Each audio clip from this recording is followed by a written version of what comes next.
Hello everyone, welcome to the Disappointing John's Humblewood Session 3. I am DM John, and we have our group of intrepid adventurers, Bellino. Hello. Doc Tumbleweed.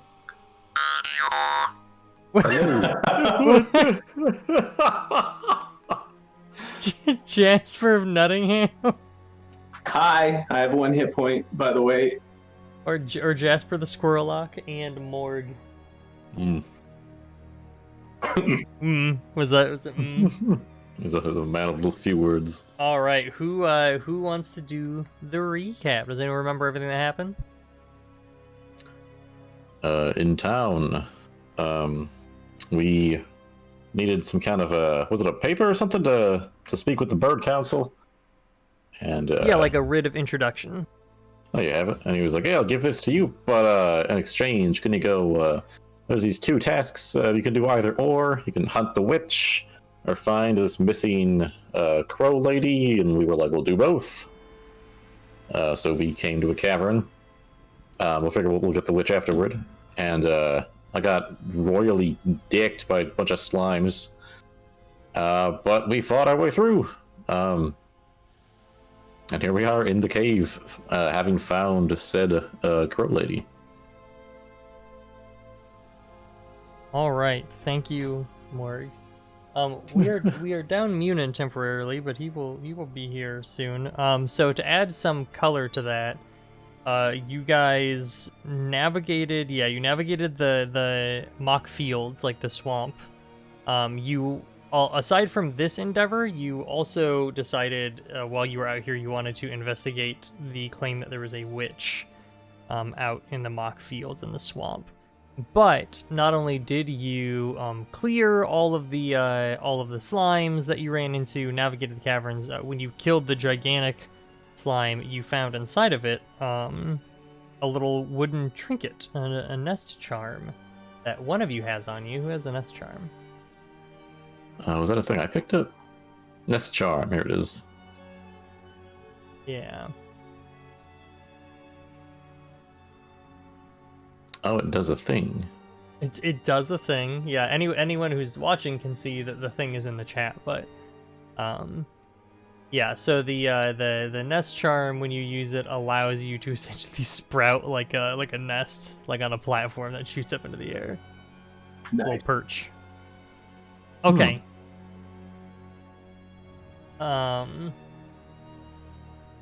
So where we left off here, you round the corner after having cleared out the large slime and its compatriots, and you find a cavern that is coated all of the walls with that glowing sort of moss slime stuff that was creating all of the illumination.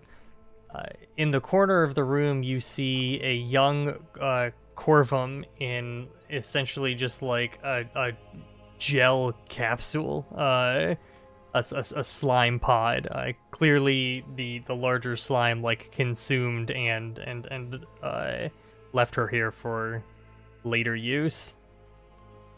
She seems excited to see you. You can see her eyes sort of widen as a non-slime enters the room, but she seems unable to move within the slime pod. You can hear her sort of mumble, Can we do some knowledge checks to see how we can free her? Like, does it look like we could just yank her out? Yeah. Yeah, it does look like you could probably just scrape all the nasty crap off of her. I scraped the nasty crap off of my own arms before reaching in and scraping the nasty crap off of her. All right, you clean your arms off, and then you reach your same arms into more gunk. And you scrape away the slime, and as you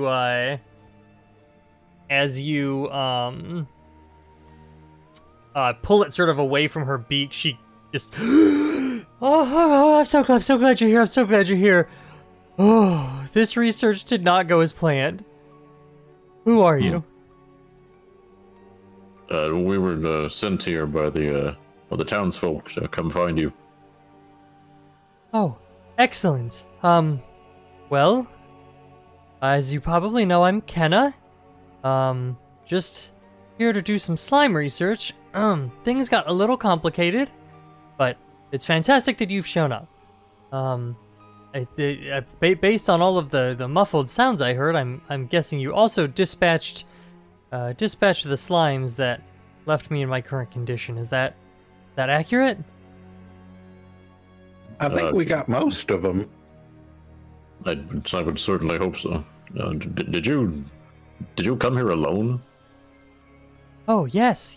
I came here on my own. I've actually been exploring the Mokk Caverns for a little while now. Are they usually this hazardous? Well, yes, they're usually fairly hazardous. I mean, it is where the slime wranglers come to find new slimes. That's actually why I'm here. I was hoping to get some new breakthrough research on their use. They're just there aren't usually ones that large. I didn't anticipate it. No, good to see you safe. Are you hurt at all, ma'am? A little beat up. I think the acid didn't quite eat through all of my gear here, so I'm no worse for wear. I'm glad you came along when you did. I'm thinking that perhaps that slime was storing me up for a snack later. Start like taking a peek down the corridors to make sure there's no more like slime bastards heading our way. She sort of starts like walking around and she peeks down the hall and she points and she's like, it was down here? Is this, I thought I heard sounds from down here. Is this where you came in? Correct. Fantastic. Well, let me just, and she sort of pops out like a little vial with a cork on it, and you see her scurry like down the hall that you just came in. Uncomfortable leaving her alone. I'll start following her. You round the corner and you see that she's just like scraping up slime from the large slime into little sample vials, and like slipping them into her pouch. And as she fills one up, she grabs out another one. And when she's got about half a dozen of them filled, she goes, "Ah, fantastic! Exactly what I came here for. Well, shall we be on our way? I might need some assistance getting back out at this point." Yeah, absolutely.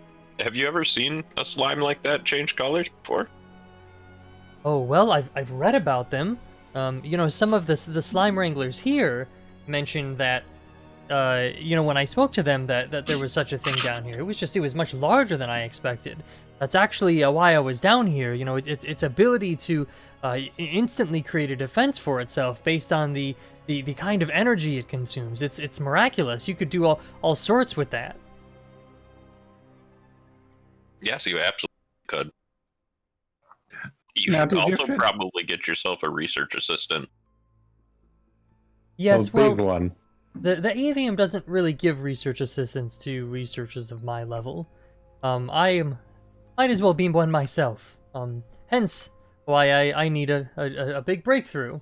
But I think this will do just fine. You're all looking worse for wear, actually. Did you have a tough time getting in here?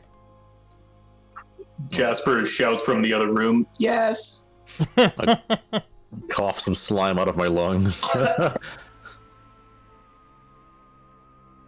Oh, should I be healing you guys?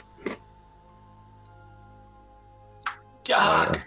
I believe Jasper is more in dire need. He's definitely being dramatic about it, but yeah. Let's see. I forget, have I used my healer's kit on you today? I don't think so. Yeah, I don't think you have used the healer's kit since you arrived since you guys got to the swamp.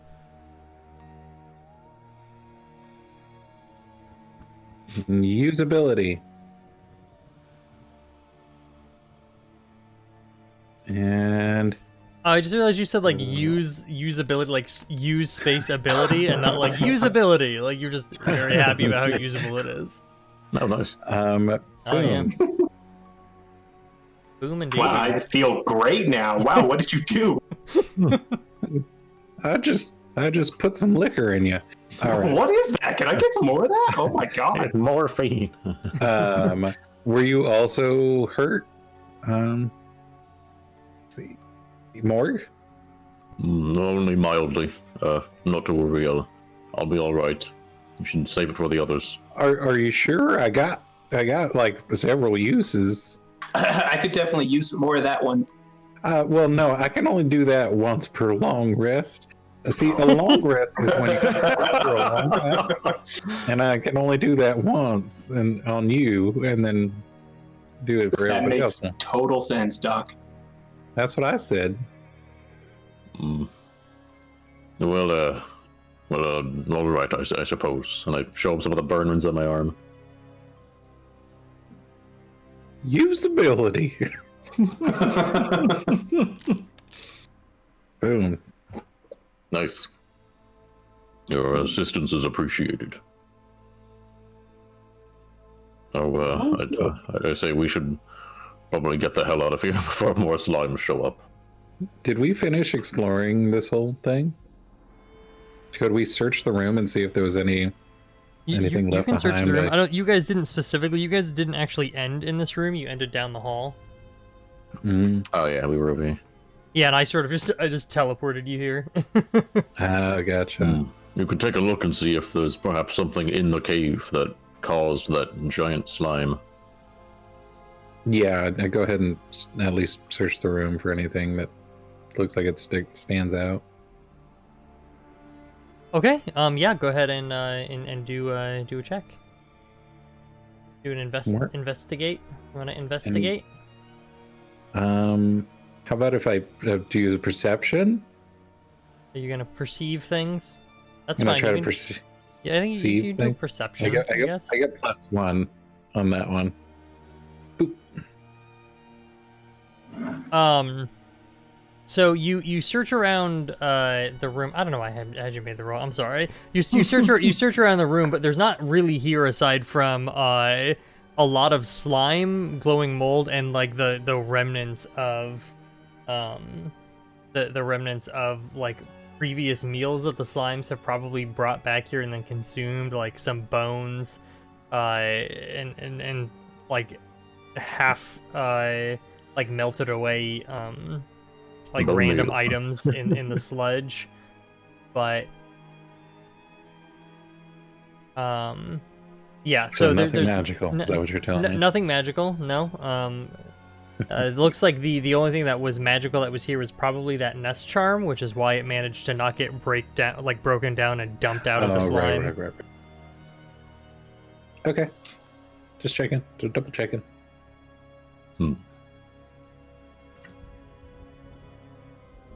So yeah, would you are you still searching? Would you guys like to make your way out of the Mokk caverns? Yeah. Do you know if there's any sort of secondary exits around here, or only through the way we came? Well, I don't know the way you came, but I've just been following the path that I created, or rather that I've been writing down as I go. I don't know of any other path to here specifically because I've just been following, my own trail. How did you get here? Through the corridor we're standing in. I mean, that's where I came in. Well, very well. I'll lead the way out if you can all stay close behind me. I do one better. Are you guys just gonna retrace your steps back through? Yeah. Okay. It's gonna take you a handful of hours, but there's not anything of any serious issue that you run into immediately. Why don't one of you guys go ahead and roll a d20?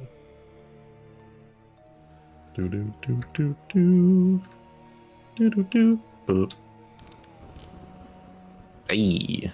Nice. All right.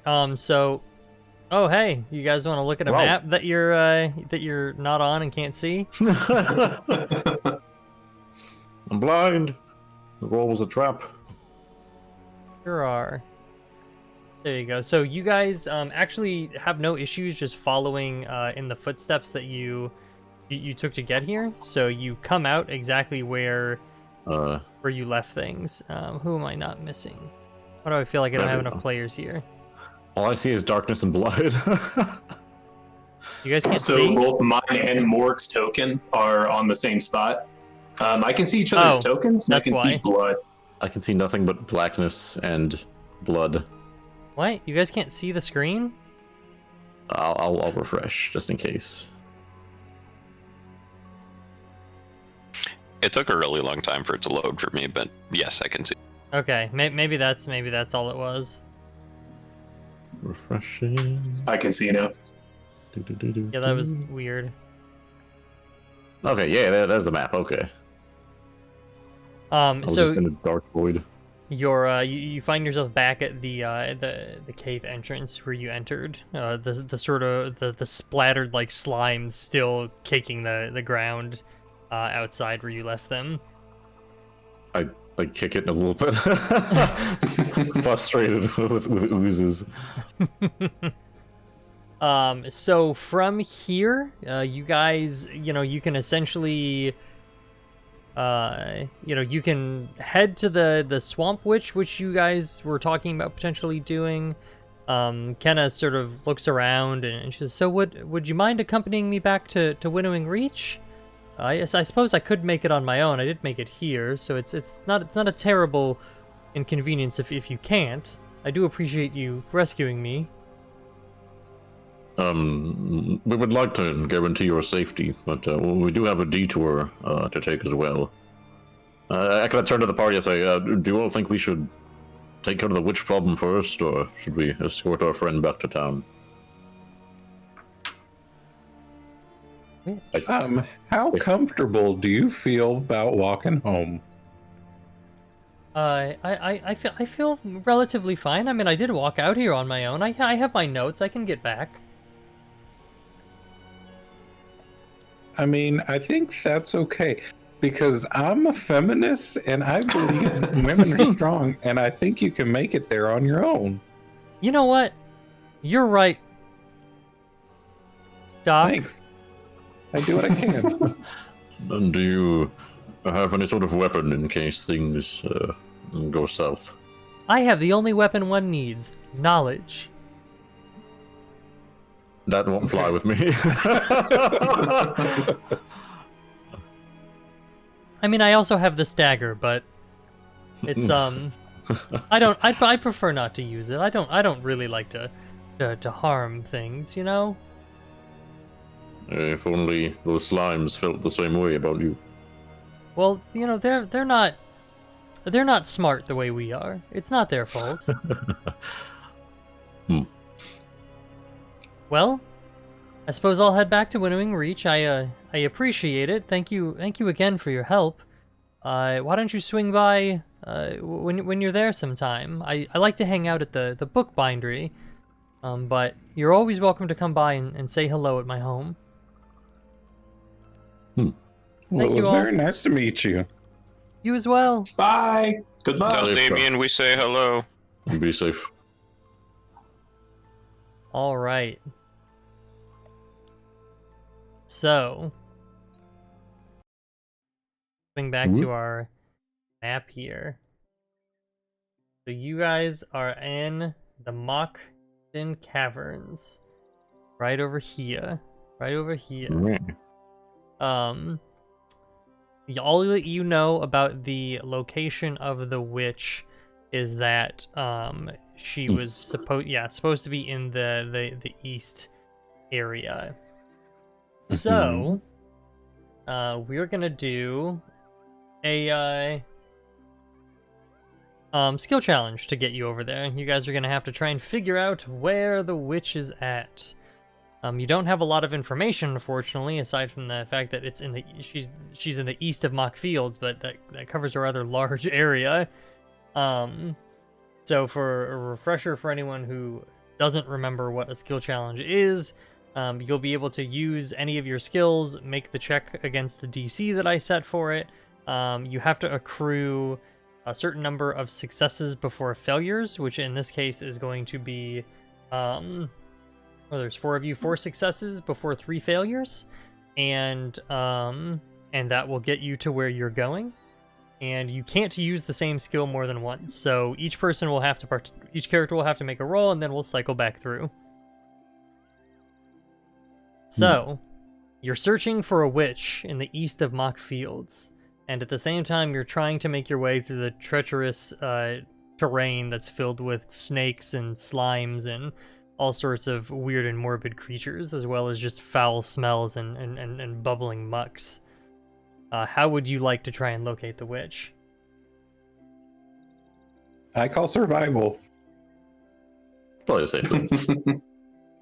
Oh, and I guess I should. Oh, no, never mind. Go ahead. You said you're gonna make a survival check, Doc? Yeah. Okay. Ooh. All right. So, Doc is doing their best to Who's going next? Because I got to give you bardic inspiration. I'll give it a shot. Can I use because I have applied my strength for the athletics to keep said snakes and shit at bay. I mean, that wouldn't really be athletics, to keep snakes at bay. How would you... Perception, perhaps, instead? Sure, yeah, you can use perception to just try and, like, make sure you're not caught off guard by any of the wildlife, or even to sort of look for any signs of the witch. Sweet baby Jesus Morg, open your eyes. Ha! Ooh. Well. I gave Morg a bardic inspiration, but don't think it's gonna help. It might not matter. Okay.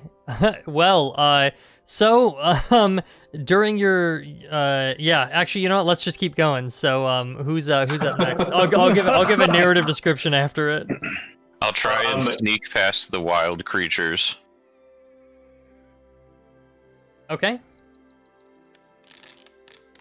Okay. What is Here we wrong are. with us? Well, that was not terrible. Oop. Oh no, that's not my drawing tool.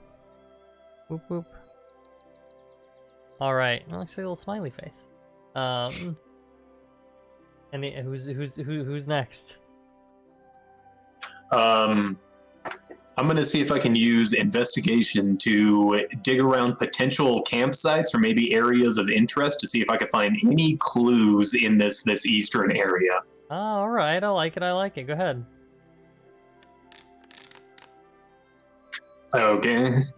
Okay. So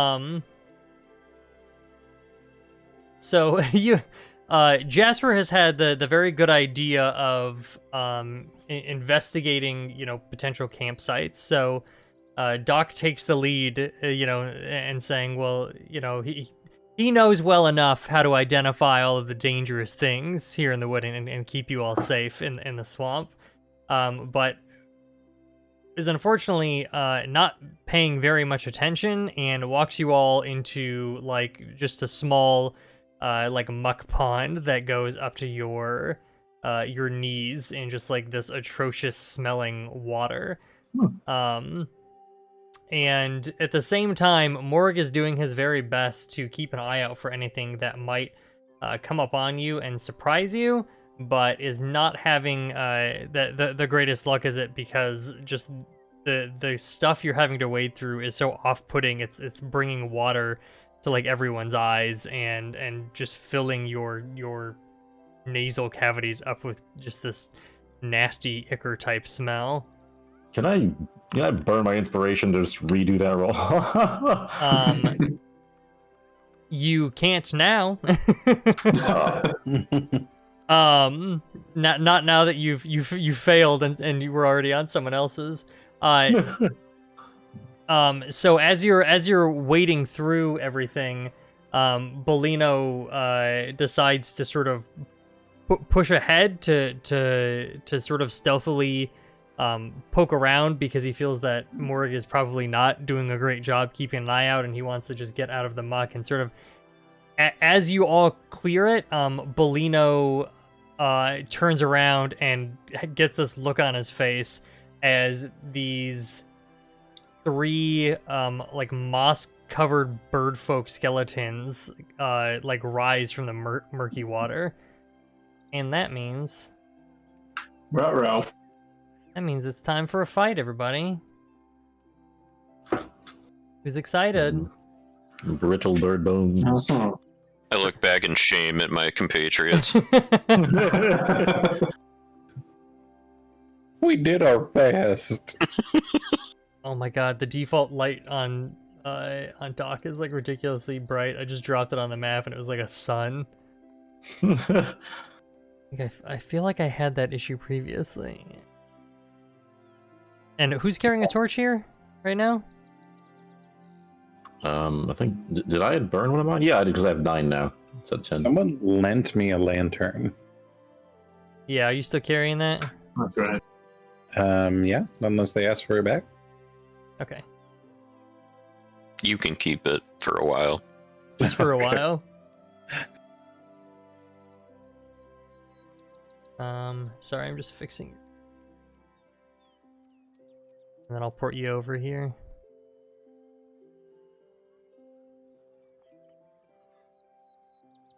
Sorry, or we've got. Unfortunately, Munin gets stuck in the mud and is having issues keeping up with the rest of the party. No. We're gonna need to like take a rest or something soon because I'm. I don't. Let me check my spell slots, but.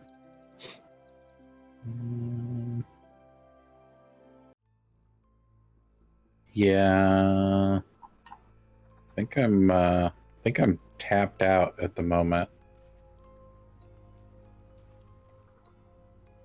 No, I have one slot left, first level, and then that's it. So, and no bardic inspiration. Yeah, so what's the problem? I don't understand. And- Who's dropping templates everywhere? Oh wait. Oh, okay. My screen was frozen up, and I was like, "What the hell's going on?" I was trying to click around. It wasn't showing those for me. I just refreshed right now, and now I see those goddamn templates. Yeah, I saw the same thing. I was like, why are there like templates? Like, why is there giant templates everywhere? All right. Let me get us a little bit of Little bird skeletons.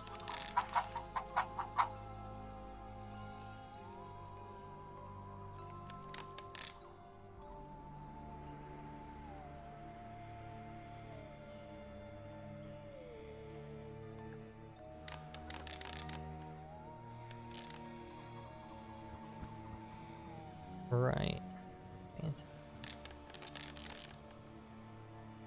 Oh yeah, yeah. Oi, oi, oi. Are you guys afraid of skeletons? Yes. Yes, Yes. They don't look like my Jasper is skeletons. afraid of everything. Oh, poor Jasper. He's such a soft fellow, that Jasper. He is, unless he has a friend within 5 feet of him. It's avian bone syndrome. Why do you want to give them all brittle bones? Why do you hate them? Is it because they're trying to kill you? Is that why? Because they're literal avians. They have strong bird bones. How dare you? How dare you stereotype them?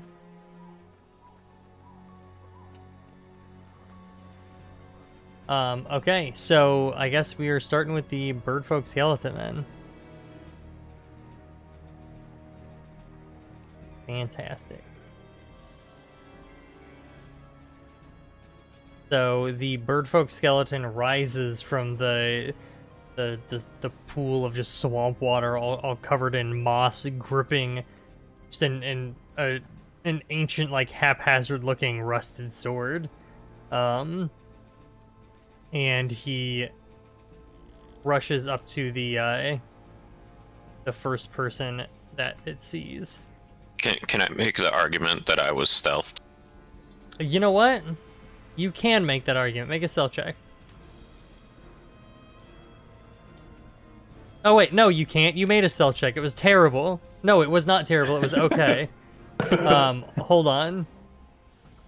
That's a fair question, and I will give you a fair due at it.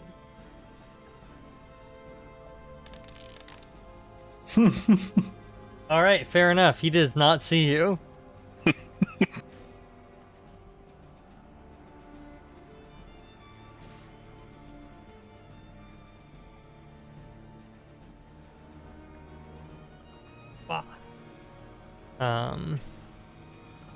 All right, he rushes towards Morg, the first thing that it sees.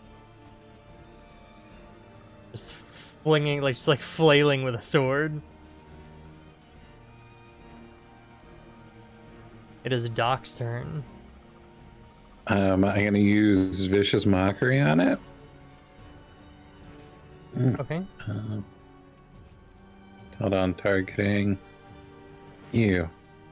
Vicious Mockery.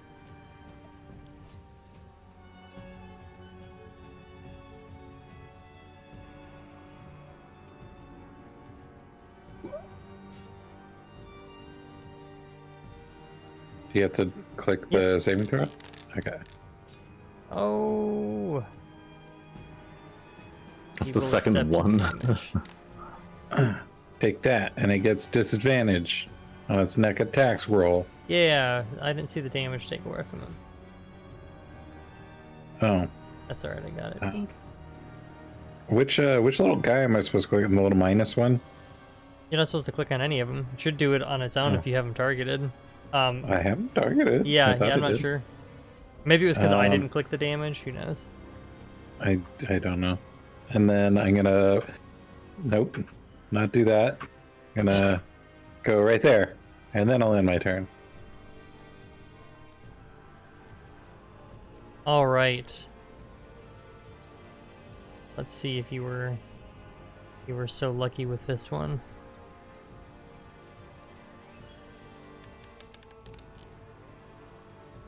And you were. He's also unaware of your presence, Bellino. I'm a sneaky bird. Sneaky bird. The skeleton rushes forward with its rusted sword and starts swinging it at Morg.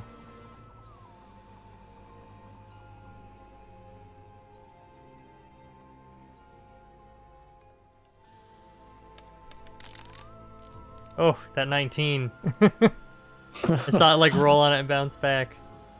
But Morg's hulking body is no match for this piddly sword, and it just glances off of his tough hide. Oh, you said the body was no match, and I was like, wait, what? Oh, did I say it? I said it backwards. You're no match for his broken sword. Go ahead, Bellino.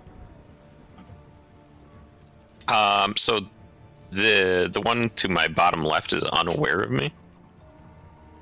Is that Yes, it's unaware of you now. Yeah, well, I would. Okay. I would like to attack him.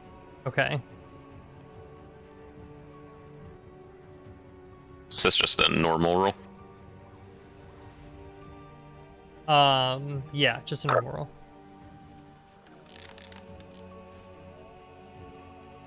That hits. You would get sneak attack damage in this case. Okay. I think have that in my features. Ha! Nice. So you sort of pop out of the water, like your cloak flailing in the air, and like punch a hole like directly through several of the bones.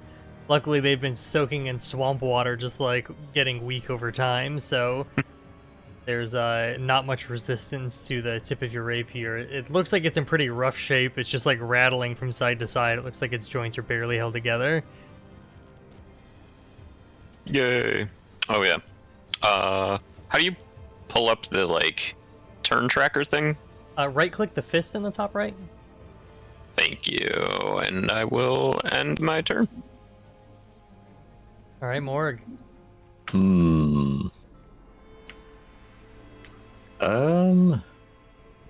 Dang.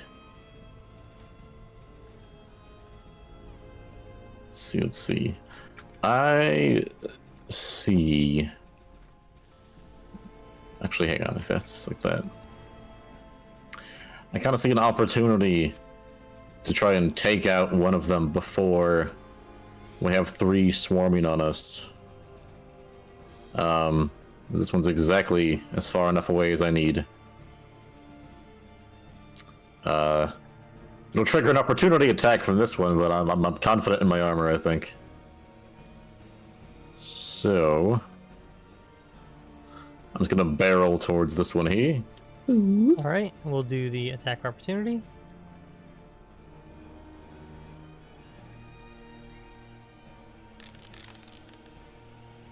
Ah!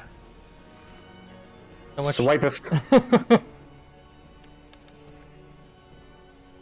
All right, so you come like barreling by the bird folk skeleton, confident that your thick armor and tough hide will once again prevail over any strike against you. But as you sort of like, raise your arms up to start the rush, he just like stabs you right in the armpit with the tip of the eye, with the tip of the blade, gashing you open a little bit.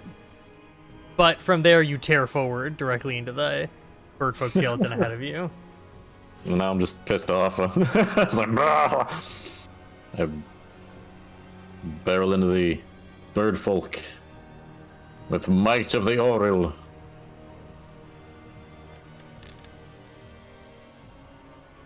Nice. Oh. And I'll because I got that charge, I can use my crushing rush. Rushing crush.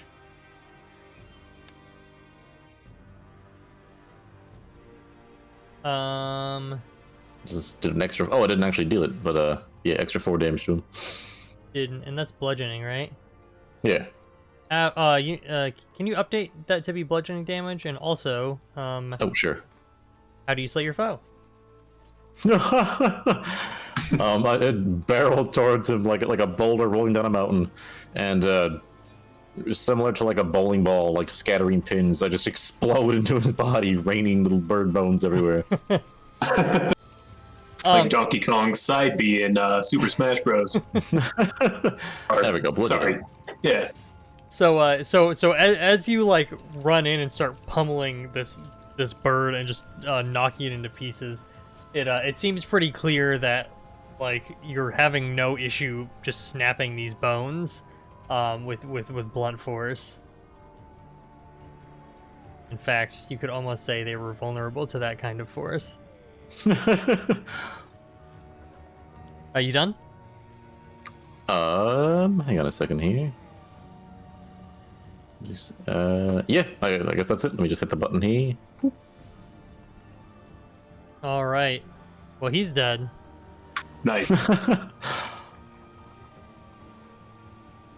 Right. Jasper. All right.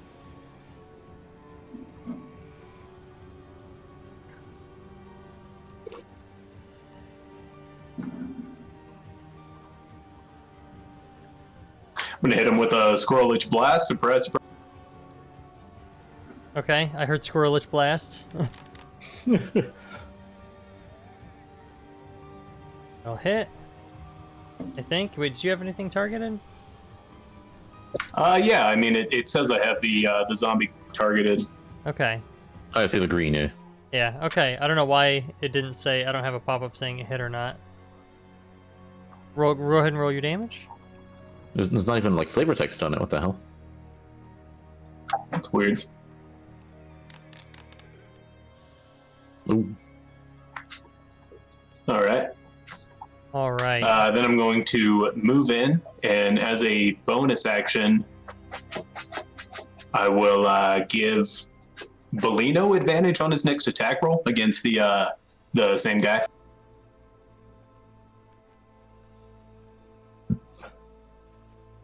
All right, I'm not fluent. All right.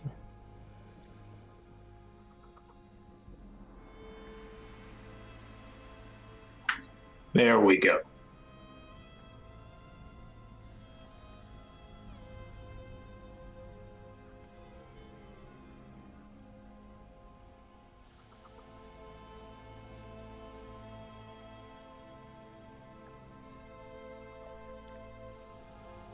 Doc? No, Birdfolk skeleton. Sorry. All right. So this Birdfolk skeleton will go ahead and swing at Bellino, who is the nearest creature to it. With disadvantage. With disadvantage. I mean, I was gonna say that.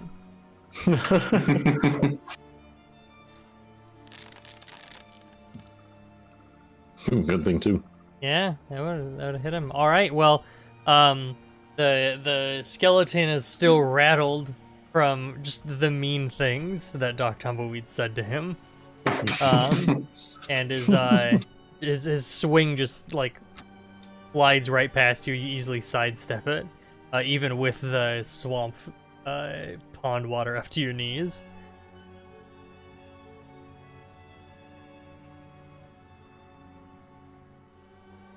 Doc, I insult him again. what do you say to him? Gonna hurt his feelings. I say, you went from being bird-brained to having no brains.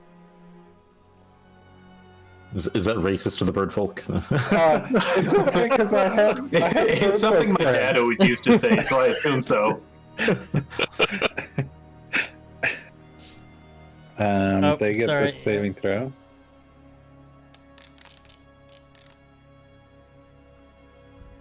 Oh, good. Yeah.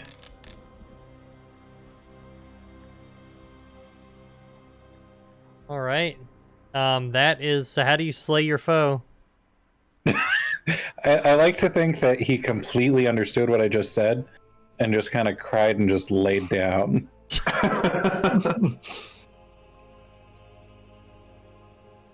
All right. So, Jasper, here you are. Come at me. The skeleton turns its like chittering head towards you and swings its rusted short sword down on you.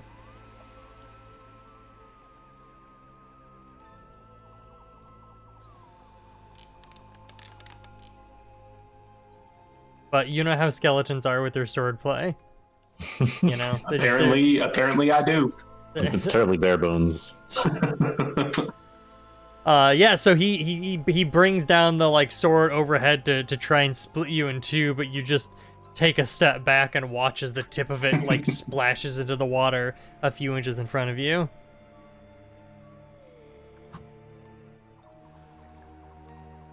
Bellino.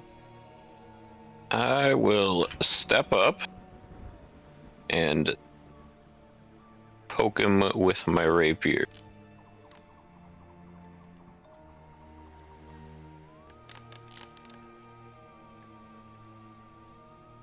All right, how do you slay your foe? Being an expert in birdfolk anatomy, I poke him right in the vertebrae that holds the whole upper body together, and it splits that vertebrae in two, and then he just falls apart. Is that it? Yep. Nice. All right, so we can go ahead and end combat here. You all are now just in a swamp. You do notice that just off to the west of where you're at, there seems to be the remnants of some old building that used to stand here. That would be a really nice place to camp. I want to check it out. See if maybe the witch was there before. So I believe a bit of a rest would do us well. Yeah, I'm a little sleepy. All right. I'll just move everyone. Ba-na-na-na-na-na. Rolling. All right. So you hunker down in the old building. You guys trying to take a short rest? Or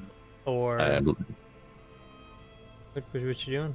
I would like to attempt a long rest. If that way I can be back to my fully capable self, but You're gonna sleep for 8 hours in the swamp? I mean, not if you're gonna make it sound like that. I mean, you can sleep for it. That was just a question. Are you? I mean, is that what you guys are doing? I'm just trying to get an idea.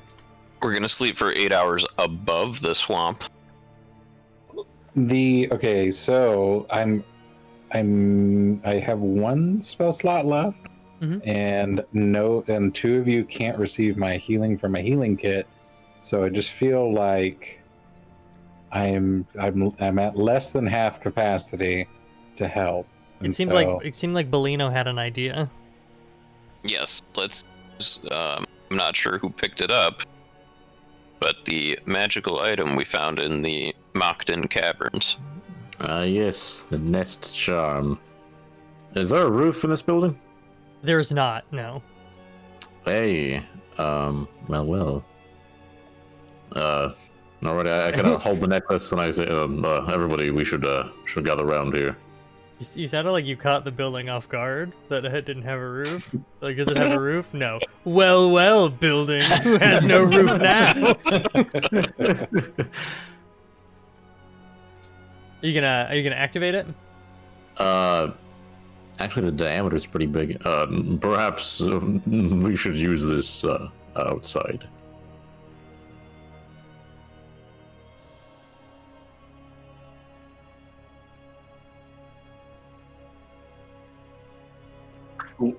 Munan's Alright. back. Or was that you? That's me. I'm moving Munin around. Ah. All right. So what do you do? You have the nest charm. You pull it out of your pack. I kind of just put it on the ground. You set it on the ground. And I go, open sesame. You go open sesame, and it just sort of sits there, like in the mud of the swamp. If it's a nest charm, I suppose the bird folk know the command word for these sort of things. Yeah, I didn't want to be the one to say it. Might have been insensitive. The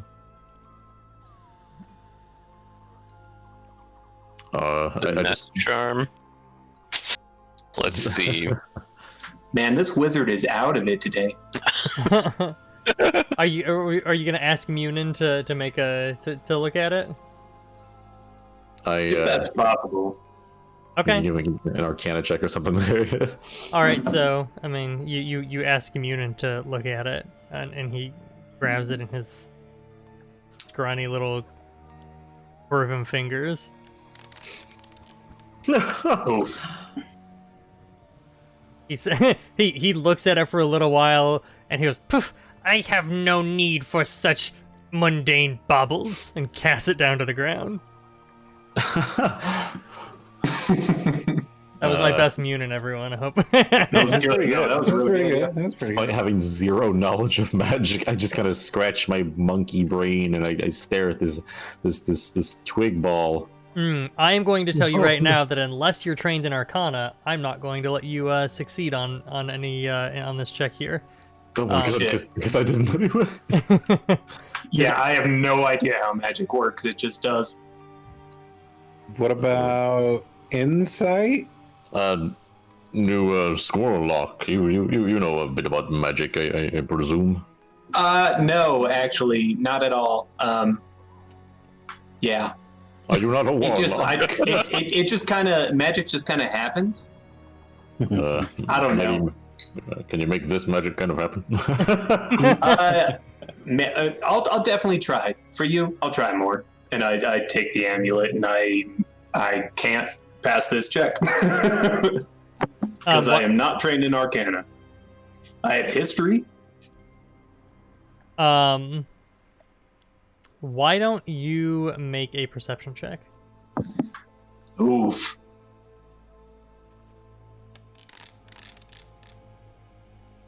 Okay. All right, 10. So you're rolling it around in your hands like some mystical orb that you're trying to see the truth of it, of how the magic item works, as if your patron will just like hand down the answer to you, perhaps.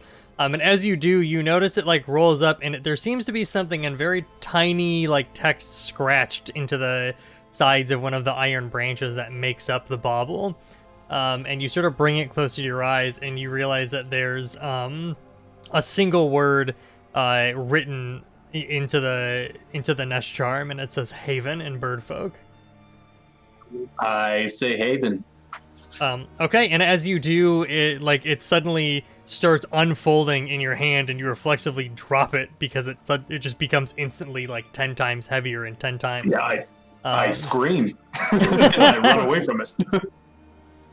Okay, so Jasper drops it and runs off to the side. But as he does, as the reaction, can I catch you? Sweet Jesus. You can try and grab him if you want, yeah. I'm trying to give him just a grab. Like, hold on. What would that be? Do a dexterity check.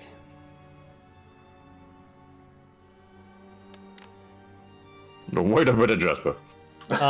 Yeah, that's high enough, I'm gonna say, to catch Jasper. So you grab him like as he's running away, and Jasper, you try to scurry away, but all you feel is just a giant gorilla hand like wrap around your body. And that skin-to-skin contact immediately fills me with confidence, and I cooperate. So the nest the nest charm unfolds into a 50-foot platform that just like slowly grows into the air, sitting about 30 feet. I'm sorry, a 30-foot diameter platform that slowly grows into the air, sitting about 50 feet above the swamp itself. And as you like raise up into the air, you can see like all sorts of swamp life and a few like of those birdfolk skeletons wandering around the swamp sort of tilt their head up at it in curiosity, and you are safely seated in your nest above the swamp. Nice.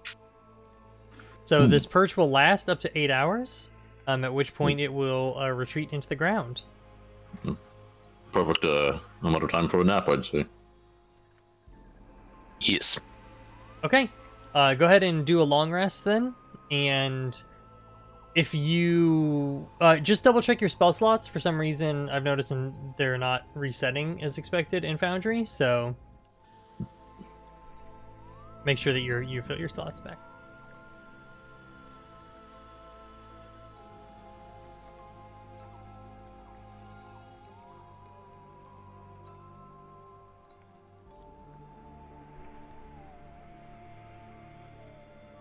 And just let me know when you guys are done. I am done. All set. And then we level up, right?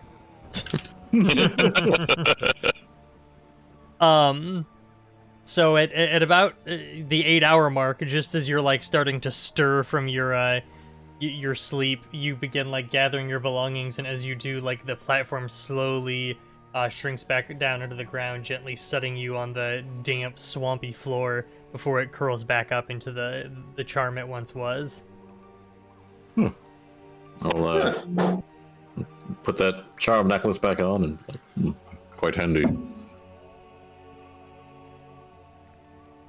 All right. Are you guys going to continue your search for the witch? Yes. Indeed. Okay.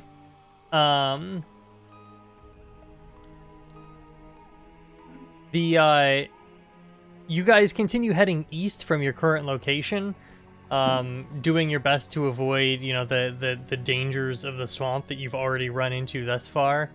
And at some point, you see Munin start sort of sniffing around, and he starts sort of scurrying off in a direction, and he stops, look at you all, and he goes, "I smell dark magic."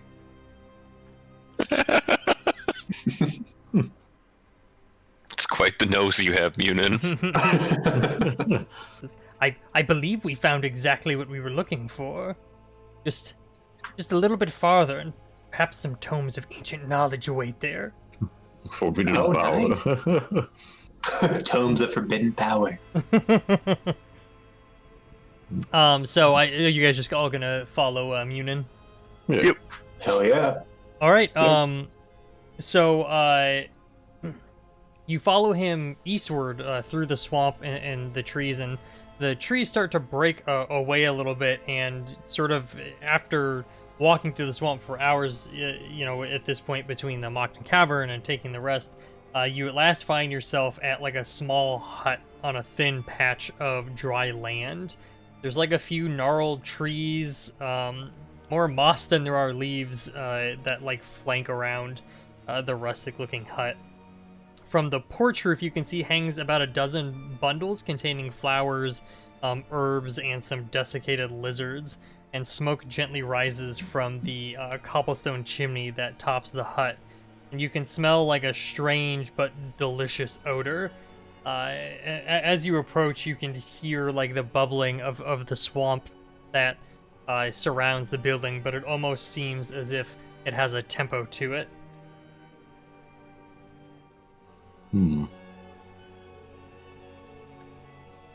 I think she's home.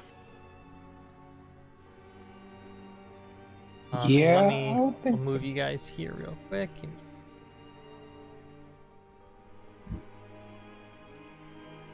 Morg, you're on the front again. I'll just always assume Morg is on the front.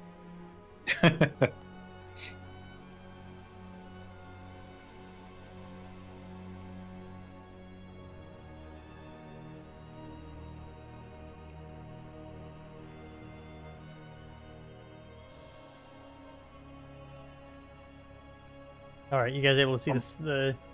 Yes. Yep. Hey guys, are we gonna like talk to her and figure out like if she's bad? Do we know if she's bad?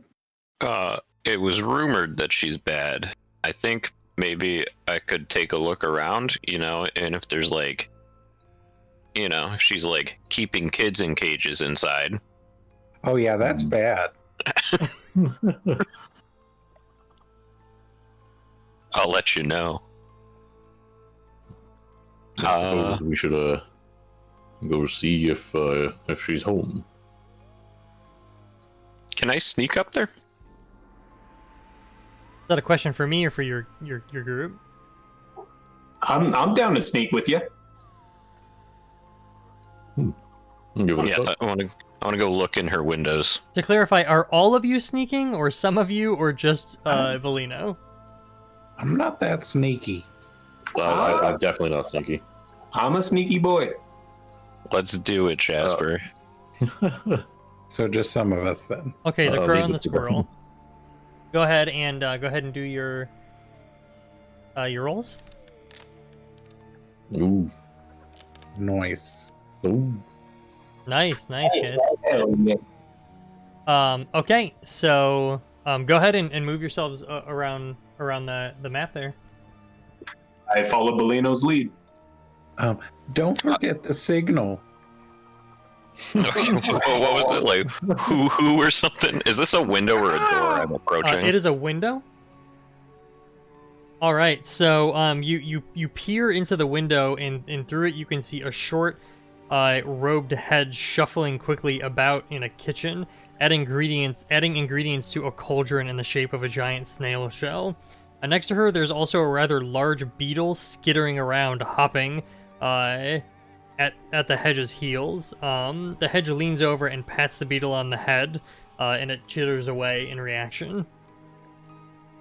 How does it smell? It smells sort of sickly sweet.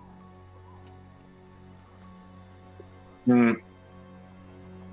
Well, maybe she's just cooking. Yeah. I whisper. Maybe. I guess we'll continue to creep. Okay. Because we're creep.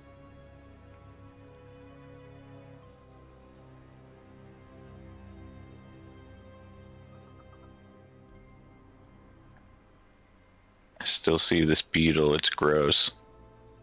Yeah, so as you move around, you're like peeking in the windows, and you can see she's like moving around the cauldron, like grabbing herbs, throwing them in, and the beetle is like the entire time like chittering behind, just following like right on her heels. Can I make any sense of what she's making? Would you like to make an Arcana check? I mean, I'll roll. Or a nature if you want to try and identify like what she's putting in. Neither one is really particularly good. History is really the only thing I'm good at, so let's go with Arcana. Because I'm assuming she's a witch and this is some magical shit. You're not really sure. It could be a fine soup. It could be some sort of alchemical mixture. It might be a pot of troll vomit. You're not 100% sure. It is glowing in green.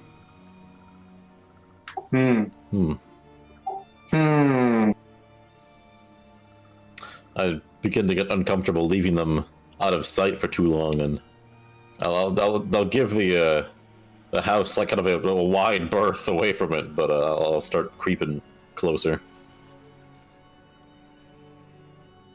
Okay. I'll knock on the door. Okay. Oh. At that, I would love to get the rest of my party's attention quietly. As high as I can jump. I think I can jump 30 feet total, so maybe like, 10, 15 feet in the air, and I wiggle my body and try to get their attention. Okay. You guys see Jasper like, jumping super high into the air and wiggling. I'll start moving forward then. I'll start creeping on the far edge of the map. Bellino, as you rap on the door, you see she sort of jumps, startled, and the beetle turns its attention to the door and like skitters behind her. If you're looking through the window, or anyone who is, you can see her walking up with the beetle on her heels, rather, and she opens the door and peers out. Hello? Hello. I am. Hello. Hello. I am Bellino. I am a swamp traveler. Oh, that's an interesting profession. I'm Susan. It's nice to meet you. What brings you out here? Well, it's kind of gross out here, and I thought you might have a nice place to stay. Oh yes, it's rather unpleasant. Though I guess I would assume that someone who is a swamp traveler for a living would be used to it. But please step inside. I get so few visitors. You're welcome to step in. And she backs up, and the beetle backs up with her. Why do you live out here? Oh well, I say that I don't get many visitors, but to be honest, that's sort of the point. I like my solitude. Would you like to come in? Yeah, I'll come in. I'll run up and grab Bellino's hand with mine and say, "Hi, I'm Jasper." Oh, hello there. You guys can move in the house. I'll start creeping forward. I do have some other friends as well. They're around. Oh, okay. Well, she extends her hand out to shake yours. My name is Susan. Welcome to my humble home. You're welcome to have a seat. We have a chair by the fire. I'm sure you saw the one on the porch. Please, I'd prefer if you didn't climb onto my bed, though. That is, I prefer to keep some personal space. Pardon the intrusion, ma'am. Ooh, who are you? I've never seen anyone like you before. I get that quite a lot. My name is Morg. Oh, well, hello, Morg. Be careful you don't bump your head on my rafters. You're not quite the size this house was built for. I'm kind of like hunched over as I step inside. I appreciate your hospitality, ma'am. Not to alarm you, there was a matter I feel I should bring up to you. Sure. What can I do for you? What brings you out this way? As I mentioned, it's unusual to get travelers this far into the swamp. We come from, to clarify, it was Winnowing Reach, right? Was that it? Yes, Winnowing Reach. We come from Winnowing Reach, and we were actually sent here because we've told there's some trouble out here. Something of a witch. I assume that they were referring to you, but this is far outside the dark expectations that it was painted. I'm going to assume that the magistrate is the one who sent you. You would be correct. You know, it's You do just a few things that don't fit in with the norm, and suddenly everyone wants to brand you some sort of terrible menace. I just come out here because I like my peace, specifically to avoid this. You know, it wasn't enough that he ran me out of Winnowing Reach. Now I'm out here in the swamp, and I still can't get any peace from him. Might I ask, what is it that caused him to remove you from the village? Oh, you know, you accidentally turn a few people into toads, volunteers, and he gets all up in arms. You know, I didn't hear them complaining after I turned them back. Practice makes perfect. We can't make any progress if we're afraid of trying new things. That's what I always say. I apologize. I should have introduced you. This is Normal, my familiar. Hi, Normal. I give him a little nod, unsure if he can acknowledge or. I speak in insect and I say hi, Normal. Oh yeah, you can talk to insects. He chitters away. Do I even have insect as a programmed language? I need to do that now that I forgot you could talk to insects. I can speak insects. Actually, all hedges can, right? Yeah. Mm-hmm. All right, here we'll do that. Are you a hedge or an armadillo? Well, he's a reskinned hedge. Oh, gotcha. Yeah. He's a hedgeadillo. I'm a dillo folk.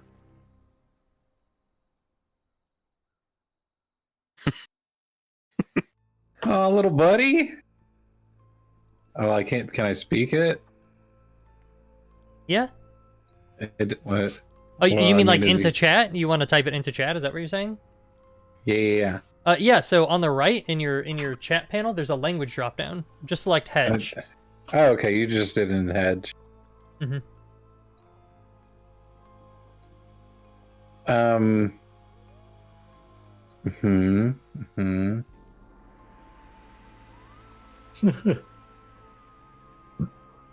gonna indicate. Well, no. Like you guys are all standing around, and Doc just starts chittering an insect to the beetle by the fire. God, Doc is so cool. What'd you say? I said, God, Doc is so cool. Madam, is there anything you believe we can tell the Magister to, to get him to ease this pressure off of you? I fear if we return and tell him that we did nothing, that he may send other less peaceful adventurers.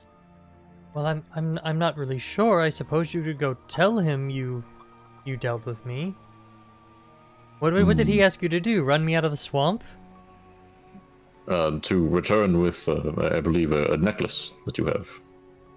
You say that, and as you do, you see her sort of reach for the amulet that hangs around her necklace. It's like a little shell shape.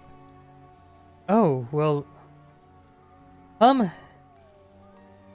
this old thing, huh? It's just my old ocarina, actually. And she pulls it up to her mouth and sort of plays it. I used to study music at the college, you see. It's a keepsake that just sort of takes me back. Perhaps if you assist me with something quickly here. I'm just wrapping up one of my brews, and an extra hand would be appreciated in case anything goes sideways. I'd be more than happy to part with it if you wouldn't mind just hanging here for a while longer to provide some assistance. Well, certainly. What are you brewing? That is a good question. This is a summoning brew. Once it's completed, it should function as a sort of a portal to another entity, someone who can come give me some answers. Who are you trying to summon? Oh, just a minor demon, nothing too intense. You see, I've I've been having visions, and it's they're haunting. I need to find out what they mean. Well, maybe we can talk through them. Well, I mean, you're welcome to give your own assessment of them. It's also so foggy, but that's the thing with lizard spleens, you know? You never get a clear picture of anything. It's their tea is so cryptic. It's a shame I don't have any moonfish. You always get clear visions from moonfish. Or is it Yes. starfish? It's moonfish. I say confidently. Interesting. Well, I've seen a great blaze that consumes the wood. Near the scorched grove, I think. It's sort of hard to tell. There were figures, too. A large, lumbering, burning thing. And something else shadowed and distanced, watching from afar. But that's all I have. Without direct contact to someone who might have access to the answers from another plane, I fear those are the best sight I might get. And how do you know this demon will be friendly to you? Oh, well, that's the thing with experiments. You never know, right? That's why I've asked you to stay. If I was confident that he was going to be friendly, I wouldn't have asked you to stay here. Can I get a general sense of her, like, mood? Yeah, go ahead and make an insight check.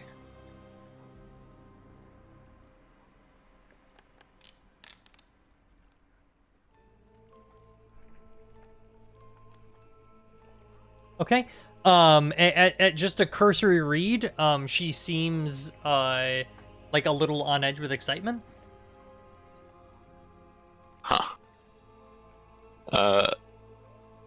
But How certain are you of the safety of the ritual itself? Well, I mean, it should be relatively safe. There's nothing too combustive in there. I mean, we're not going to blow the house up. More so in the sense that you might summon something unintended or something uncontrollable. Well, it's possible. That's the way it goes with demonology, you know. You can only open the door and sort of limit the size of the door, you know, so nothing too big comes through, but you never know what's gonna scurry through. Is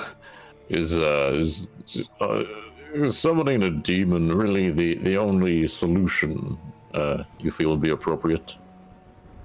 Well, unless you have some divine insight into the visions I've been seeing. Would you mind explaining what these visions are? I did. Oh, shoot. No, it's got there. well, Were you not listening when she described it? I may have been Googling conditions. the scorched grove is indeed burning.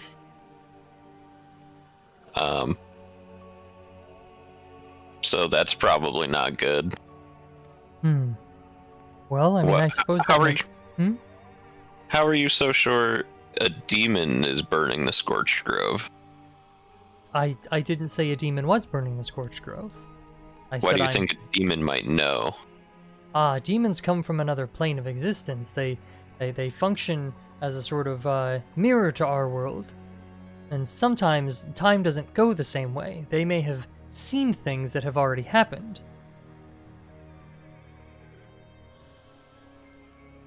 I'm sorry to interrupt, Dr. Humblewood.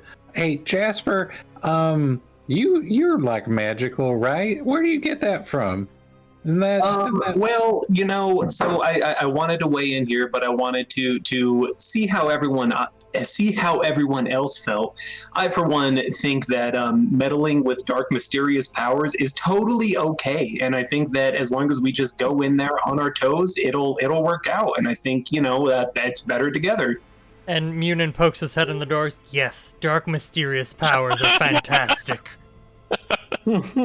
Well, All right. I'm an easygoing guy, and everybody seems to be on board with this. Let's do this. Yeah, let's summon the demon. Fantastic. Let me just grab the final regions here. And she starts shuffling through all sorts of bundles of different herbs.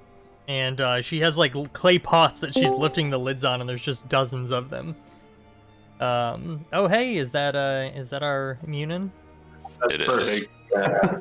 They've been doing you justice. Welcome. We're summoning a demon. Oh, good. I've been doing my best impression of you. It's been pretty good. You should keep going with it. The last thing that you said while they were debating whether to help her contact a demon was, yes, dark and mysterious powers are fantastic. I close the door on him. Works for me. So, to bring you up to speed on where we are at, you guys found the witch. They have been conversing with her. She has been having visions of, like, a giant fire burning through the wood and some, like, unknown shapes in the distance. And she has asked for assistance in finishing her portal brew in order to contact a lesser demon to see if it can provide some insight into her visions. Great. I'm sure this will go well. So she starts like opening the clay pots, and she picks one up and like turns it over and shakes it as if expecting something to fall out of it, and yet nothing does. And she huffs and she goes, so I hate to ask for another favor, but I seem to be out of frog spleens. Any chance you could grab some from the swamp for me? I dig through my component pouch, disappointedly. They're just there are small lump frogs that live in the swamp, and they have just the best spleens for this sort of thing. Normally I keep a stock here, but I guess I've been sort of aggressive in my experimentation due to the visions, and I seem to have used them all up. Well, now, ma'am, normally I wouldn't mind going out there and getting those for you, but there seems to be some, like, undead skeletal bird folk, and they don't seem very nice. Oh yes, they wander about through here. They're fairly slow though. You should be able to outpace them if you see them. But where I need you to head, actually, the undead don't seem very active there. It's just a small pond east of here. I'm more than happy to accompany you, but you know, more hands makes for easy work. It's true. You know, We're helping you with your demon. So the summoning hasn't started yet, right? No. No. All right. Well, the summoning has started. Like there is already like a glowing green liquid in her cauldron, that giant shell cauldron, but like but it is not finished. Do you know anything where those skeletons are coming from? Oh yes, that's the natural necromantic energies of the swamp. Another great reason I spend my time here. Can I insight and see if she's lying? Well, Sure, go ahead. Kacha! Oh, pata! Nice. Okay, no, she doesn't seem to be lying. For whatever reason, I believe you. So is it dangerous? Should I bring a friend, or should I just go get them real quick? Or Are these some sort of like oversized frogs, or just common garden variety? No. She like holds up like a desiccated frog. And though it's clearly shriveled because it's dried, it's only about the size of like her fist. At full size, it seems like it's less than the size of Mork's hand. I'm a little bit suspicious because I don't think that I don't know, a witch, I guess. I don't know if she's technically a wizard. That's worth their salt would just forget their spell components. halfway in the middle of the ritual. She did say she's been experimenting aggressively, though. I don't doubt too much. Well, I want to know if she's being honest about forgetting them. Okay, you can make insight. Did you want to come in and talk to her? I just left you hanging out on the porch. Oh. Okay. What's up with the frogs? I can't move it. Oh, whatever. You're not really sure. Did you try and walk through a window? Yeah, I did. I busted through the window. You're just like every other bird. You just smack headfirst into the window.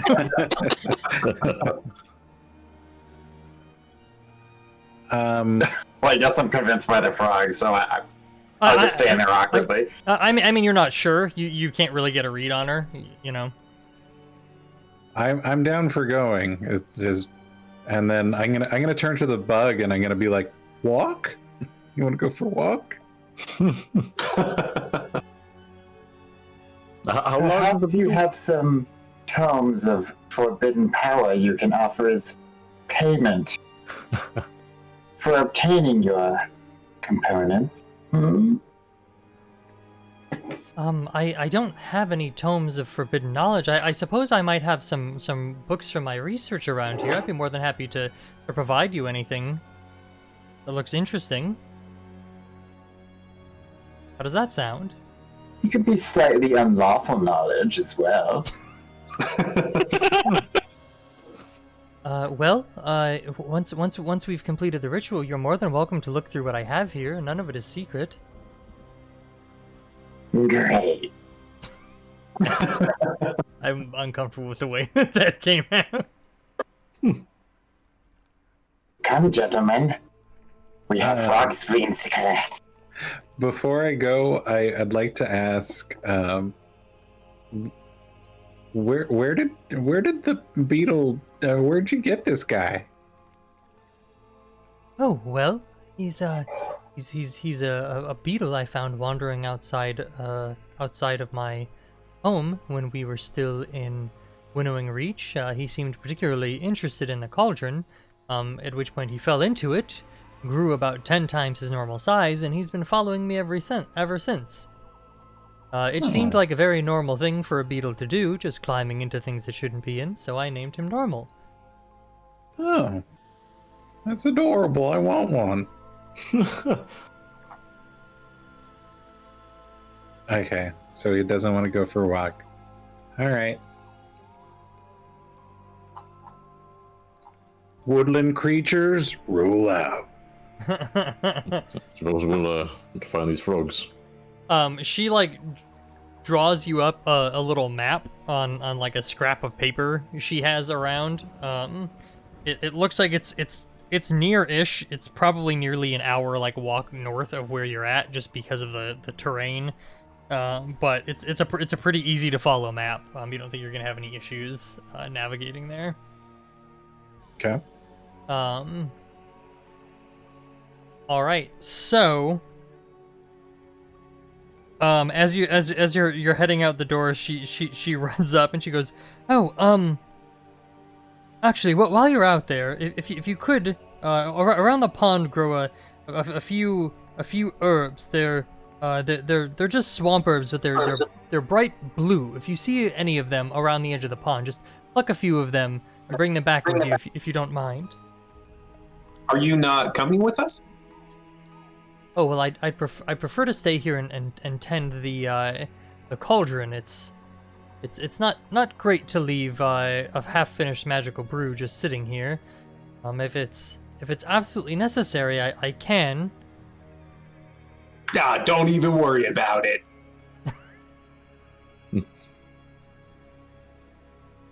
Okay, so you all head north into the swamps. Do I have a swamp picture for you guys? Once we're completely out of earshot, what do we think, guys? Are we doing this? Yeah. Doesn't seem to be harmful if a bit eccentric. I mean, there's a couple things. We're about to summon a demon, so I mean, I guess I guess we can handle that, maybe. Let's hope. But what are we going to end up telling the magistrate about the witch? Like, do we just say Out she's... of character, did the magistrate want us to like kill her? Like, what specifically did he say to do with the witch? Yeah, he asked you to kill her and to bring back her necklace? her necklace. Which, Yeah.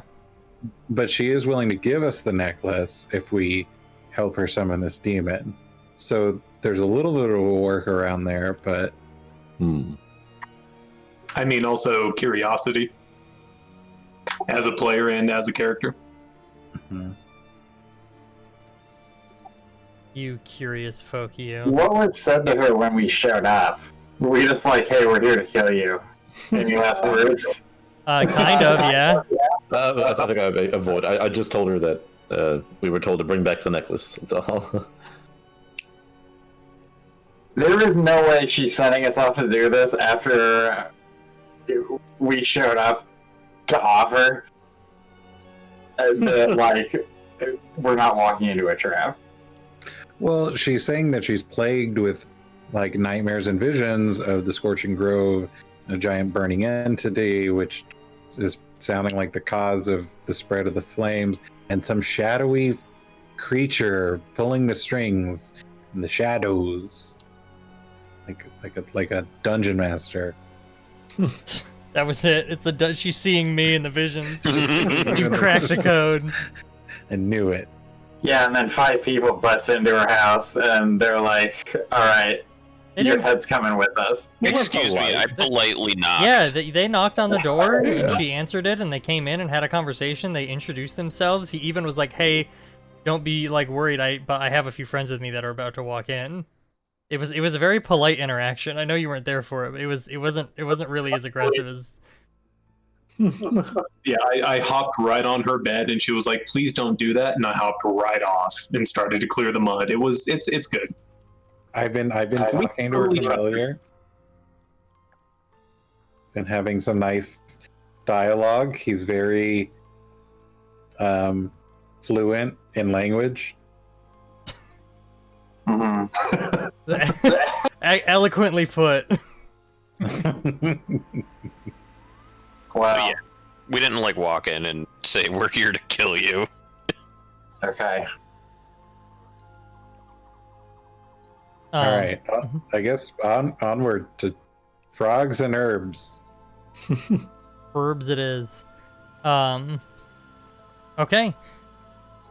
So it's about... You know, while I'm there, do I recognize what she's doing? Like, can I recognize the ritual or anything? Yeah, go ahead and make an Arcana check.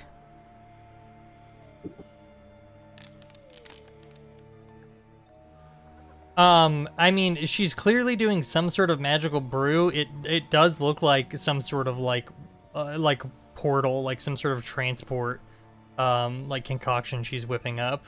It's hard to tell exactly what it's targeting or doing, but that seems to be the intent. Is it Tasha's wild concoction of summoning? That's it. Okay. Okay, so are you guys heading up to the pond? Yeah. Oh, yep, indeed. I'll hop on Morg's shoulders again. I think I'm pretty much out of walnuts, man. I try to mask it, but I'm a little disappointed. Okay, so you walk nearly an hour, not quite an hour, just short of an hour north to the pond that she indicates, and sure enough, you see like a pond that has a number of plump green frogs just like hopping all around its edge. They seem pretty quick and spry though. You also see an assortment of different things like just growing in the swamp, and it's not really clear what the herb she was asking you to grab is. Huh. Can I insult all the frogs to death and then we just gather them up? Like, can you use are you trying to use Vicious mockery. I mean, I guess, yeah. On that thought too, I'm really interested in just putting them to sleep. That's fine. I mean, if you want to expend a sleep spell and just knock out all the frogs, I don't see a reason why you can't do that. Yeah, it's only 5d8 hit points though. Is that enough? 5d8 for frogs. Yeah, Like, so right. they're Hold on. all- Roll your 5d8. They're all ones.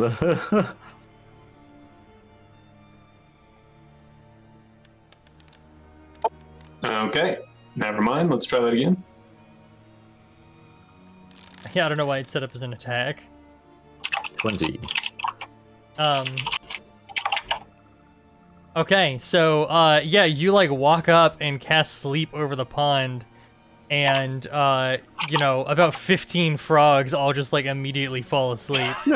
You assume that the other 5 must be underwater somewhere. How many were we supposed to collect? No one She asked did, that but she question. ran out. I'm sure she'd appreciate all of these. Hopefully we Wow. didn't decimate the Nice frog start. population. Okay, do you guys just bag up the frogs? just a big ass bag of sleeping Make frogs. sure the bag's nice and secured. All Probably right, not by me. you got a big old bag of sleeping frogs that will be awake very shortly, but So, looking around for blue herbs, do we see any? Like, I know that there's a lot of growth in the area. make a survival check.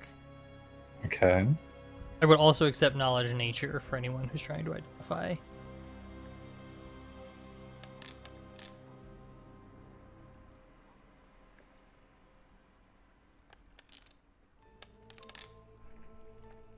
I knew it. I'm not too much of an idiot. Morg only knows about bananas. This is not a banana. All right, so Bellino,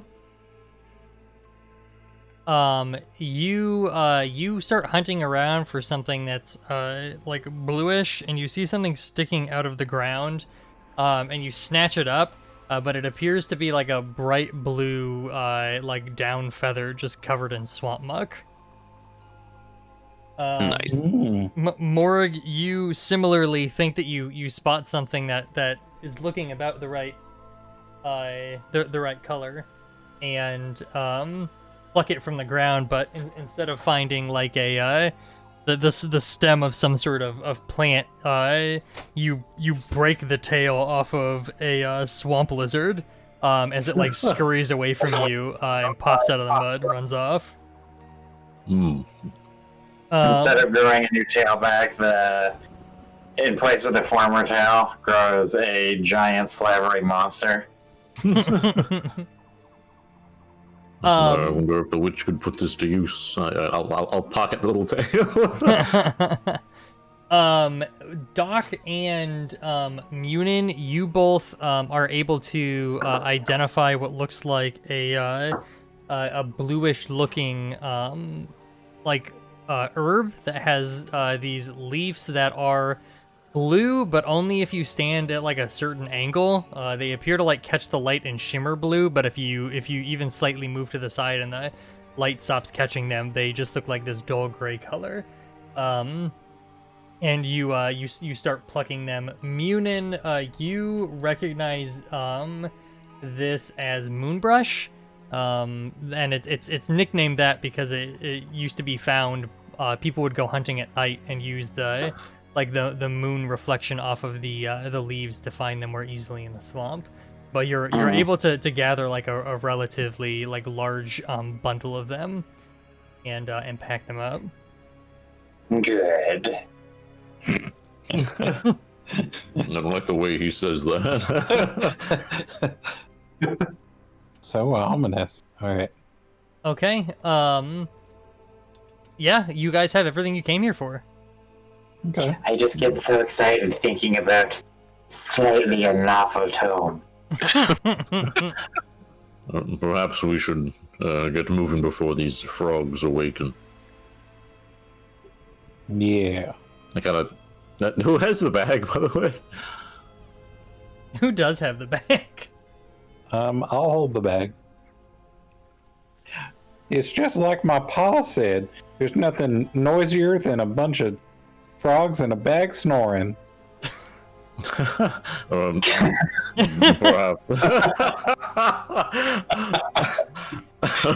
lived a strange life.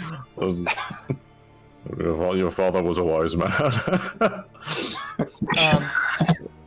I assume we start heading out. Yeah. Okay. So you guys are able to make it back to her hut pretty easily.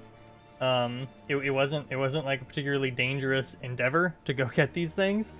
So she sort of is eagerly peering out the window when you come back up, and she sees like the bag of like moving critters, and you see like a smile crawl across her face. Just, oh, fantastic! Are those the frogs? It seems like you were able to gather so many. We got you, girl. I haven't the heart to kill them. I mean, I did tell you I was a swamp traveler. That's true. We'll pass them here. We'll get their spleens out, and we'll finish up the ritual. It should only take a moment. Just have a seat. I'm assuming you guys just pass her the stuff you collected. Yeah. Yeah. Okay. I'll pass her the lizard tail as well. Like, I doubt it could be of use, but it's better this with you than me. Lizard tail. These are fantastic. Once you've dried them, they're excellent for chewing. She likes. I was just gonna give her the, what was it, moon brush? Yes. And quite a large bundle. Excellent. Thank you. We'll need some of this for the ritual. I'm glad I remembered to ask you for it. Let me just set this to the side here. We can use that as is. We'll have to prep these frogs. And so she starts like reaching into the like bag of frogs, and as she like pulls them out, you can see she has a little, like, what's sort of like a dagger, but it doesn't have a blade. It's like clearly made from like one of her quills that just has like a handle on it. And so she pulls one out, and then she just sticks it in like right at the base of the frog's skull, and it just dies, instantly on the table. I shift uncomfortably and look away. She gets through about 3 of them and opens them up and pulls their spleens out, and she goes, fantastic. Well, I think we're ready to go here. Let's just keep some privacy in here from peeping eyes. And she walks around, and she closes the curtain over here, and she says, Morg, Jasper, would you mind closing the curtains? Oh yeah, sure. She closes the one down here by the porch as well. And can you throw your weapons outside and then bar the door shut? Thanks.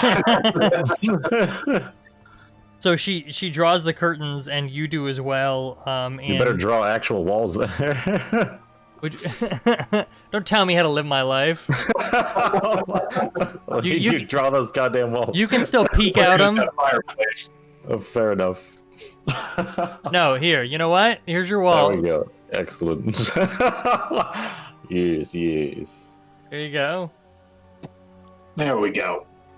The walls just make it slightly dimmer outside. Yes.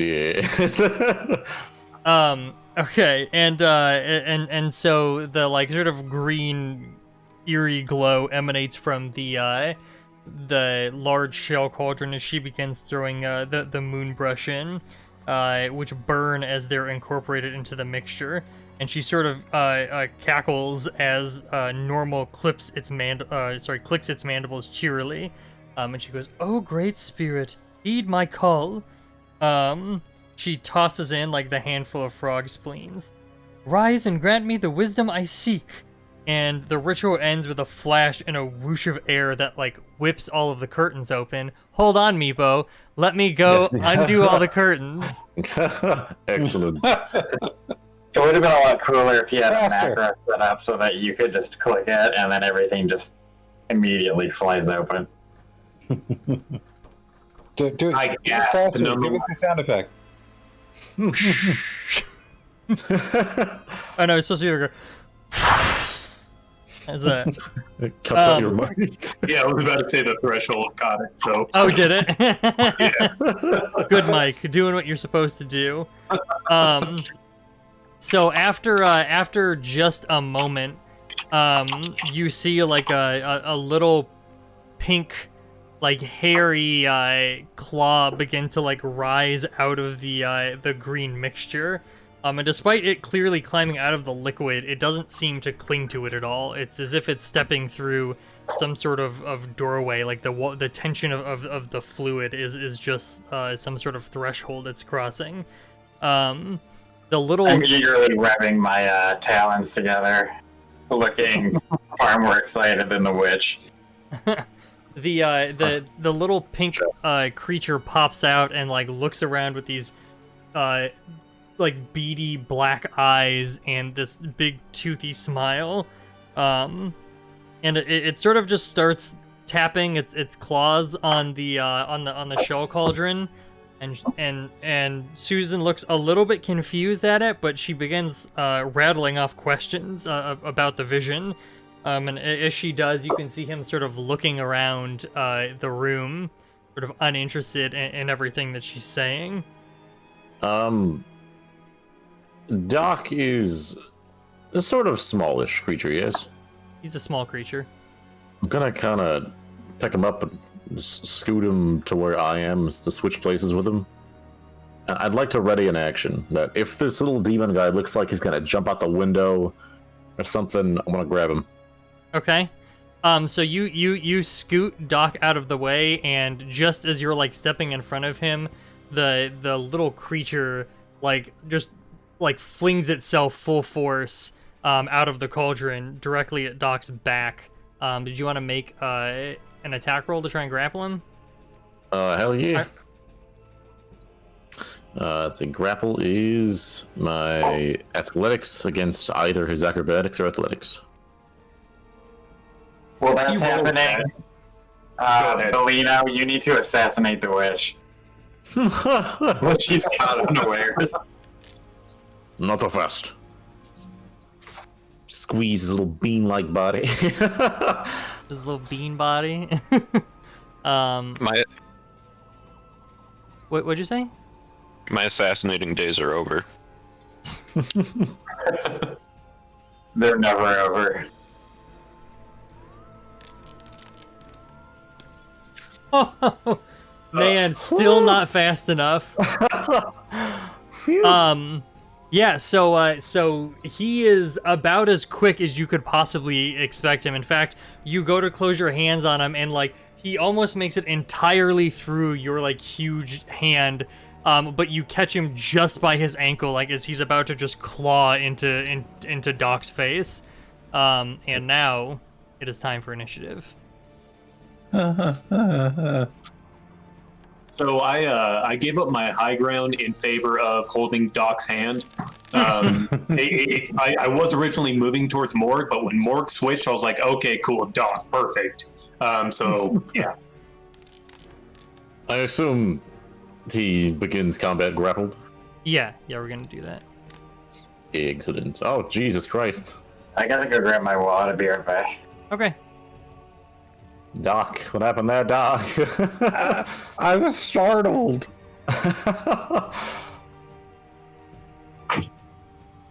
Especially because like I really wanted to do something too. like you wanted to do something before this happened? Well, yeah, which like I guess I should have thought of before, but I wanted to cast protection from good and evil, or but Evil because you're good. Right, well, yeah, I was going to cast it on Morg since he's probably going to be taking the brunt of whatever's He going even had a on. damn good roll.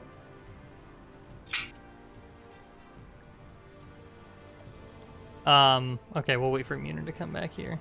Oh, we need to tell him to long rest as well. What is that noise? That's a jaw harp. It's I reckon it has that noise anywhere. I got a jaw harp, so Doc can play it. Nice. He jiggles as his quill.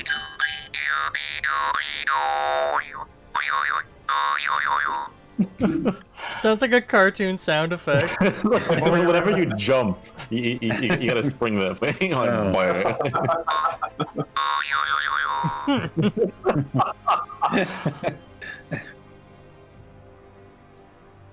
That's the sound I expect a demon made when he jumped at Doc. That's my Right. bardic inspiration to like make you jump further. I think I would think that was the sound Jasper made when he was jumping to get your attention. Was that sound? That's perfect. I was thinking Mort Shield Bash too. Yeah. Like, as we go flying. It's a very pleasant sound, I gotta say, you know? It takes a lot of willpower to not be playing it constantly while we're just sitting here. Well, hey, we appreciate that. Yeah, I was Also- about to say that is just amazing bardic inspiration right there. Is it my turn or something? No, you just wait until you got back so that we could. Oh, alright. So go ahead and take a long rest, one, because that happened while you guys were out and about. You notice that you were a little low there. My jaw harp is also in the shape of a sword, FYI. Just for Dungeons nice. and Dragons. That's When you're very slashing classy. slashing things, it just goes boing, boing, boing, boing, boing. Okay, no, it's actually the lesser demon's gonna start combat. But is everybody good? Everybody ready? Yep. All right. So, the lesser demon starts like squirming in your hands, and it just seems like very frustrated that he can't get out and he can't seem to really reach anyone. And you see him sort of like bring his limbs in real tight, as if he's just like really focusing physically on something and tensing up, and then like you just see this noxious gas start to pour out of his mouth. Oof.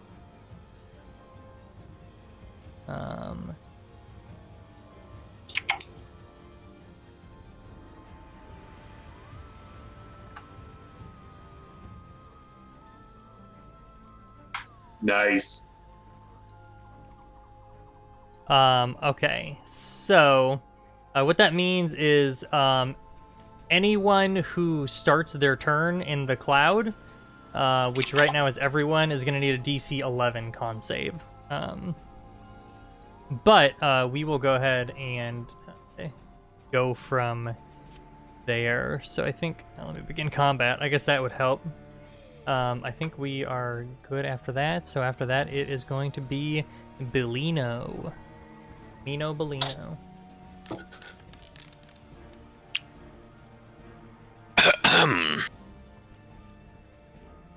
Susan?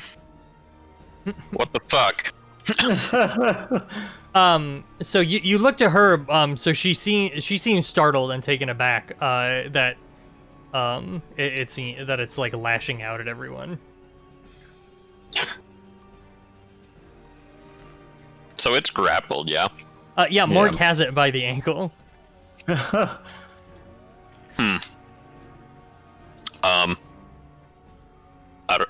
can't get in there. I don't know what to do.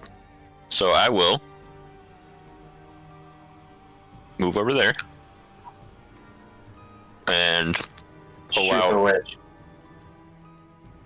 She's startled. She didn't want this to happen. I lied. I'll stay here. Or I'll move up, I suppose. I started here, yeah. There's like the little 5-foot marker on the screen you can see. So that's always where you started at. I will move Sorry, there 0-foot and marker. pull out my rapier. And boom. All right, Morg. Oh, right. I want to do out this thing first here. Nice. Nice. I'm gonna try. If I've got it grappled, I want to try knocking it prone as well. Just kind of like to pin him to the ground so he can't start slashing at people.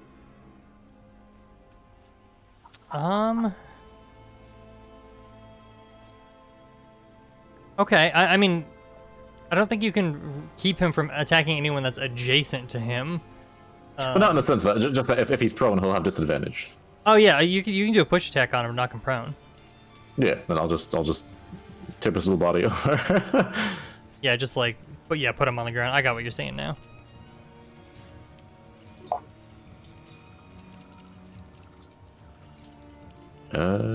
Is that a check or do I just? Push. Push is it replaces an attack, and it should be contested. I believe it's contested just like a grapple, actually. Oh wait, I can use shove. You have your shield. Yeah, shove. So I might just attack him and then use shield shove as the bonus action to pin him down. Like give him a bop and then stick him down. Sure. All right, I'm gonna use my fist. I'm just gonna bonk him on the head for daring to spew this gas at us. What? It's obviously all of the fumes spewing out of his mouth have just made him difficult to see, and even though you're holding onto one of his limbs, you like throw a punch and you just catch nothing but the like noxious fume. No, right, then I'm just gonna pin him down with a shove. Okay. So yeah, it should tell you right there how to do a shove. So instead of making the attack roll, you're gonna make Once again, the athletics check versus his. Yeah, athletics versus either acrobatics or.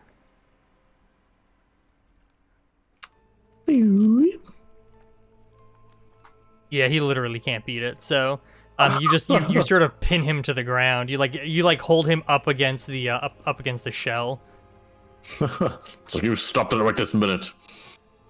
I tell Susan, do you speak demonic or something? Maybe he doesn't understand us. Well, yes, I do speak Abyssal. Let me give it a go.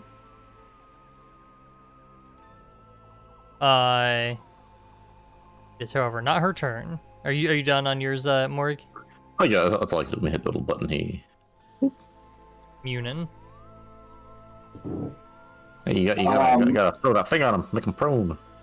I'm just gonna wait until she says something. Okay. Sir, where is my status effect? For what? Do I need to roll on that? Yeah. Do I need to roll for this cloud stuff? Yeah, you need to make the Constitution saving throw. I can throw it in the chat again if you need me to. Sure. Say it like that. Foul odor. Now. Oh, God. Okay, so you instead start retching and become poisoned.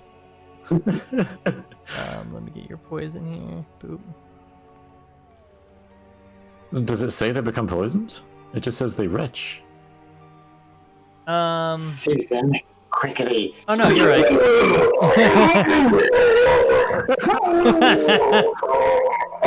Like a mother bird feeding its babies, you just start going. No, you're right. They don't become poisoned. Okay. Well, Munin, that's your action. So. Oh, I guess I gotta end my turn.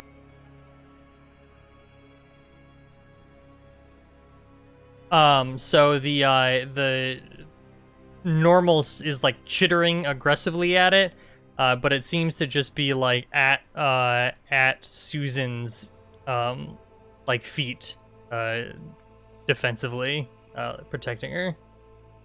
It also throws up everywhere.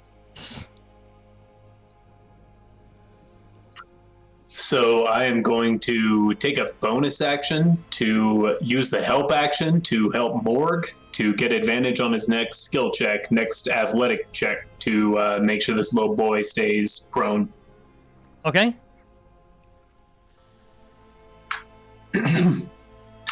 Having a little bit of issues too with the combat. Never mind. Good to go. Doc. Okay. I gotta do cons. Click it. Yeah, I should have done the same thing too, actually. It's a saving throw. Oh yeah, right? you did also need to do that. Jess, why don't you go ahead and roll that?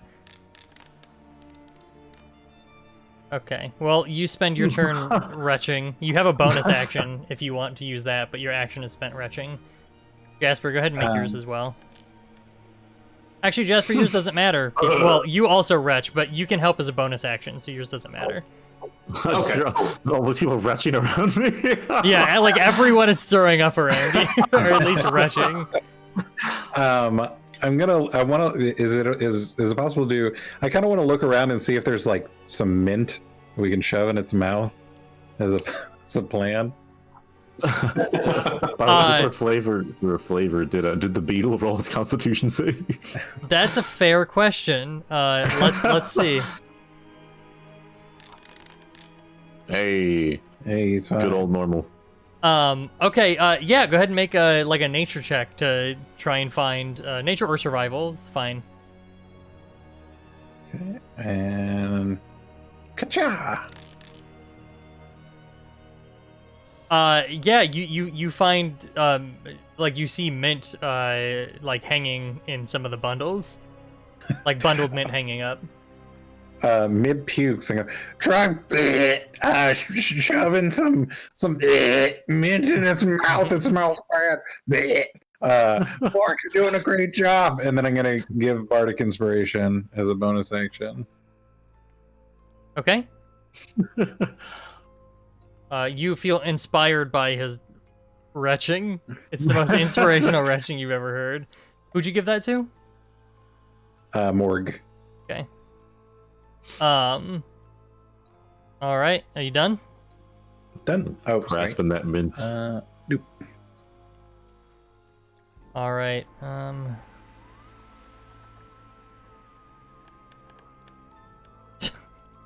So Susan starts wah, wah, and she does that thing that like hedgehogs do, where like their tongue comes like super far out of their mouth. Wah, wah, and she just starts like she sort of takes a step back to where normal is at. Actually, gonna swap their position. And that is the end of her turn. What? God, I'm like, I gotta wonder. Is there anything at all you can tell this to hopefully, get it to understand? Yeah, fair enough.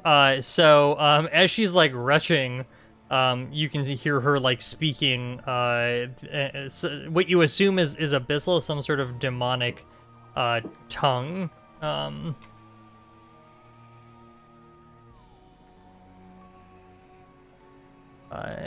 For all you people who speak abyssal out there.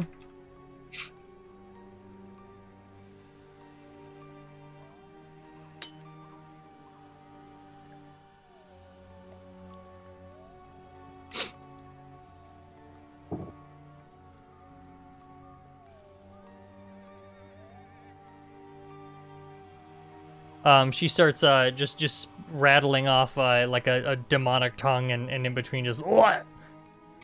You're so no true. All right. So the demon just continues like spewing gas out, but it reaches up for your arm and attempts to just take a bite out of it.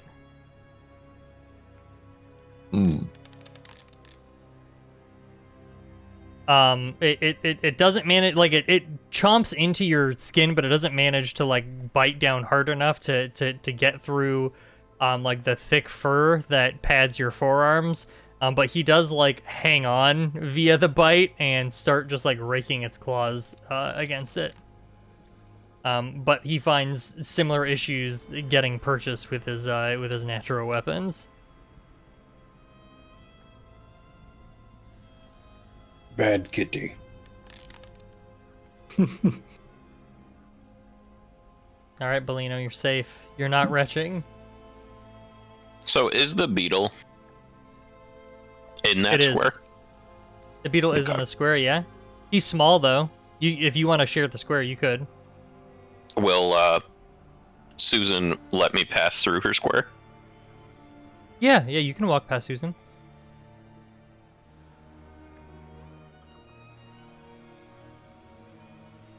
Whoops. You should probably take that beetle out just to be safe, so we have less resistance when we cut Susan's head off and take the necklace. Susan, the demon doesn't seem to be communicating with you. I think we should send it back to its realm. Blah. Blah. Yes. As I stab it with my rapier. And by it, you mean Susan. I miss.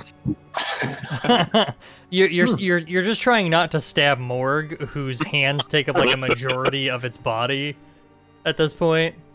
You do have advantage actually because he's prone. Oh. I guess I'll just do another roll. There you go.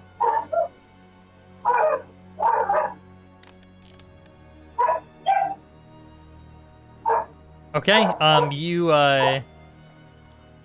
you managed to like line up your rapier and just like plunge it into the demon's arm, and it like squeals out in pain and hisses.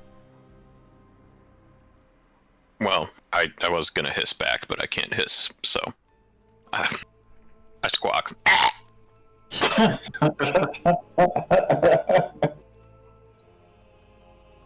Okay. More. You hack and retch all at once. Alrighty.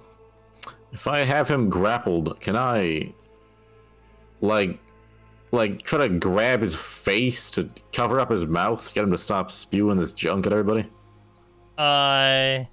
Sure. Go ahead and make an attack roll with advantage. Maybe you can give him mouth to mouth and just breathe it all in.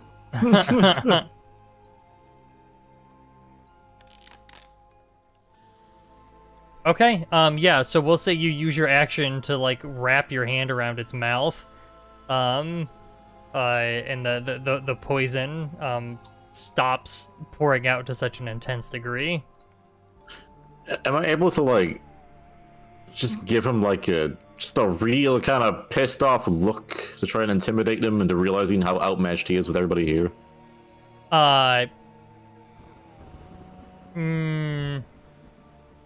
Yes. Yes. I'll let you do it as a bonus action. Just snarl. I'll try to use his charisma, god damn it. He whatever. seems unimpressed. You also have advantage from the help action that Jasper spent. Oh. So Jasper yells out, "Yeah, bitch!" from the back. Like a little hype man. Yeah, exactly. Jasper is a hype man. That's his build. There we go. Okay, I mean, you see his sort of eyes widen as he realizes, like, that the situation may be more dire than anticipated and a lot less fun. That's pretty much all I can do. Does it look like he's like he doesn't want to fight anymore, or is he still being a little shit? No, he seems like his sort of playful rage has turned into like a panic that has like amped up his gnawing and clawing as he realizes that like these may be his last moments on this plane. Susan, when you can, please try to get him to be reasonable. I'll do my best. He doesn't seem to be responding to anything I'm saying. Oh, oops.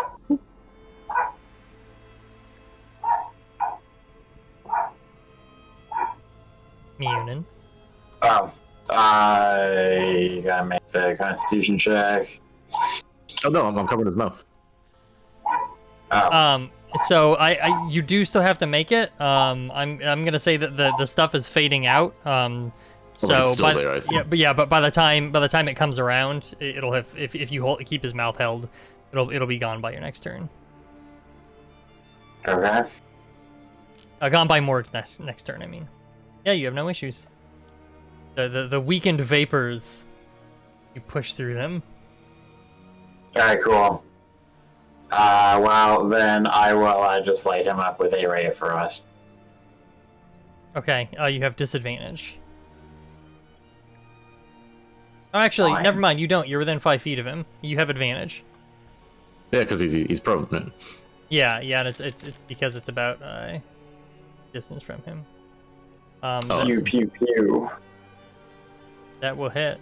Uh, I don't see damage wasn't- on there. yeah, I don't either. Alright, well, I'll just roll this.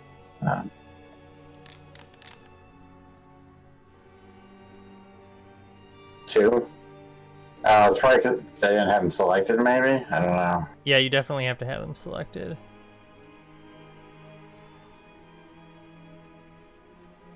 Is that Yeah, only damage? just 1? Is he resistant, perhaps? It does seem like the ray wasn't as effective as maybe it should have been. Unbelievable.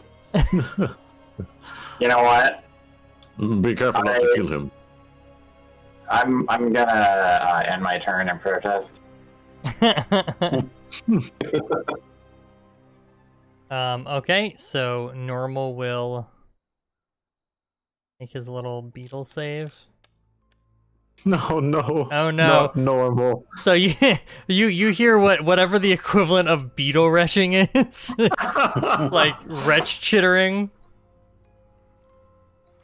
Jasper, go ahead and make your His exoskeleton falls off. Constitution saving throw. yeah. We're halfway there. Oh, okay. You lose your action again to retching, but the vapors are thinning out. So I'm gonna hop on a Mork's shoulder and kind of summon some eldritch energy into my hand and point at my little squirrel index finger at his face. And essentially, as a bonus action, I'm gonna use Pack Tactics to help Morg with whatever ability check he's gonna do next. And I say, "You son of a bitch!" You son of a. This I'm puke's so on my sorry, shoulder. Morg. I'm so sorry. Oh my god. Oh, the cashews, they're everywhere.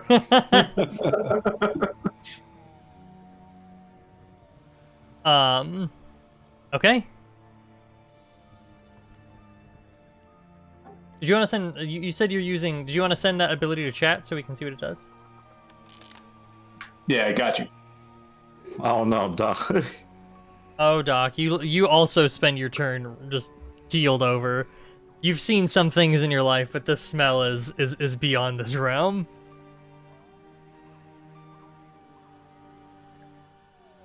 Is that it? Yeah. Okay. Yeah, Susan continues to rattle off in Abyssal. But the creature seems like so uninterested in her and focused on the fact that he's basically being suffocated to death by Morg's hands. These hands. They look like big, strong hands. So he's gonna attempt to chew on your hand, Morg, in a panicked What kind attempt of to hands? escape. These hands? Oh no. But it's not even like your hand is so strongly pinned over over his face that like he can't even get his mouth open wide enough to hit you, and so he's just clawing at your hand to try and break it away. but you just keep him pinned to the side of this cauldron. Cease your fidgeting.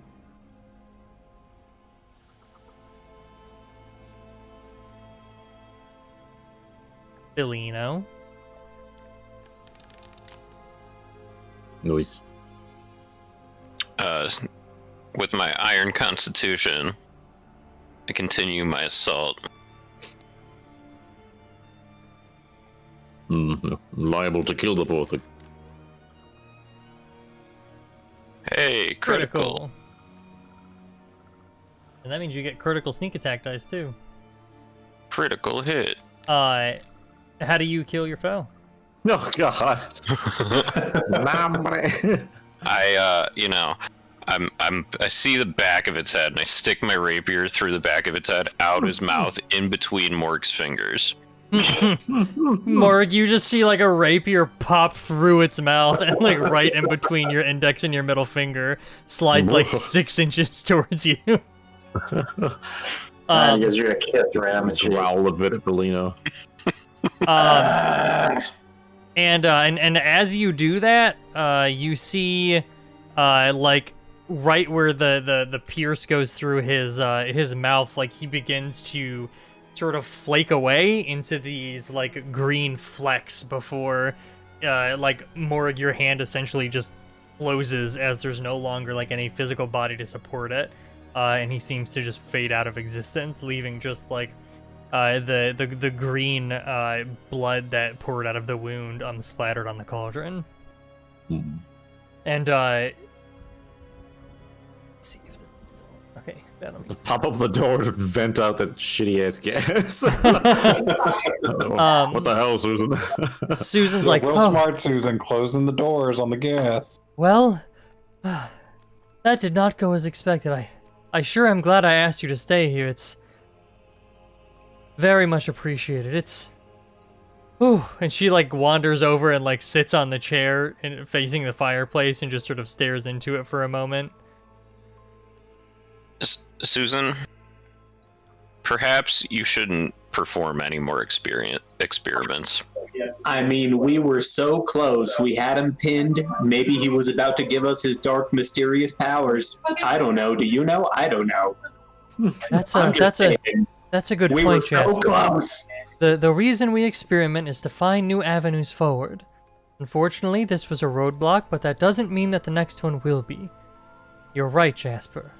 I would like to guys. I would like to Let's try it again. like to persuade Susan that was a terrible idea. Would would you like to would either You're just not really good at overcoming roadblocks. Huh? About those books. yes, I owe you something. Jasper and Bellino, did you guys want to make contested persuasion checks? Yes. Yep.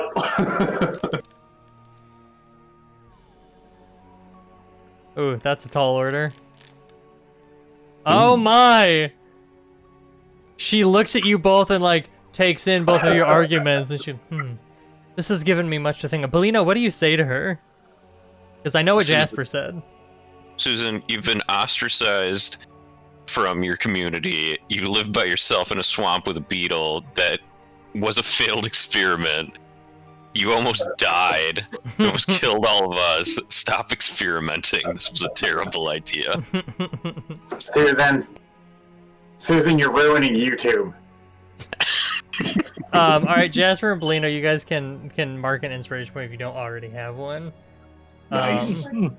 So she says, okay, well, I suppose it's only fair I give you what you came here for. I appreciate your assistance, and you've given me much to think on. She unties the ocarina shell necklace from her neck and hands it to Munin because you're the closest one.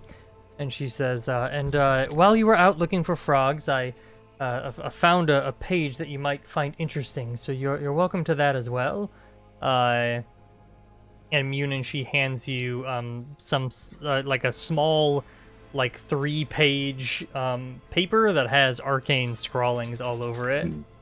Looks like maybe some kind of spell. Would you have us tell Darian that you were slain? Well, I suppose what you tell him is up to you.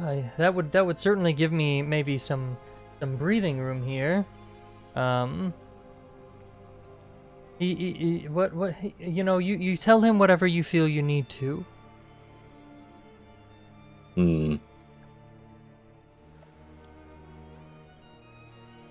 Looking around, do I see any ginger root? I mean, yeah, sure. There's ginger root hanging up. I'm gonna go and grab a piece, and I'm gonna go feed it to Normal, and in Bug, I'm gonna tell him for nausea. he says appreciate back. Yeah.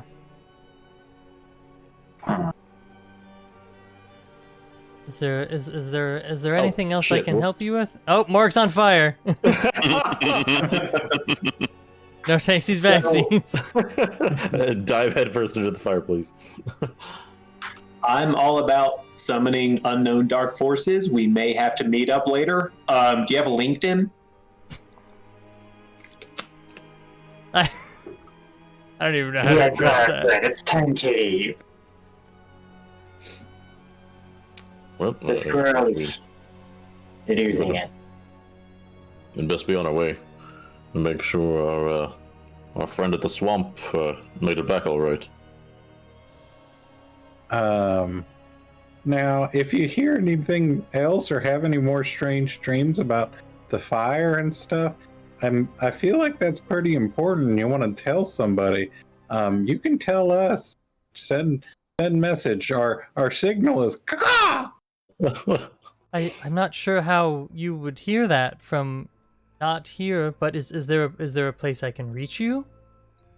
Well, we're headed towards Alderheart, and then you can contact the Elder in Meadow Reach? Meadowfen.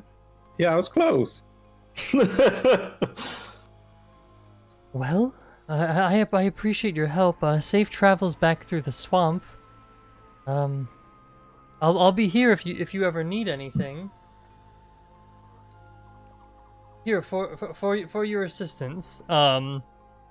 She walks over to the like shell, and you see her sort of kick a panel on the side of it, and suddenly all of the like concoction drains out of it. Bellino, you're on the outside. You can see it sort of pouring out under the house, so it starts like sort of leaking into the swamp water that's right there. And you see her pluck from the wall a bulrush root, and then she takes that swamp lizard tail that you had given her, and throws it in with a few brightly colored liquids into the pot, and ladles out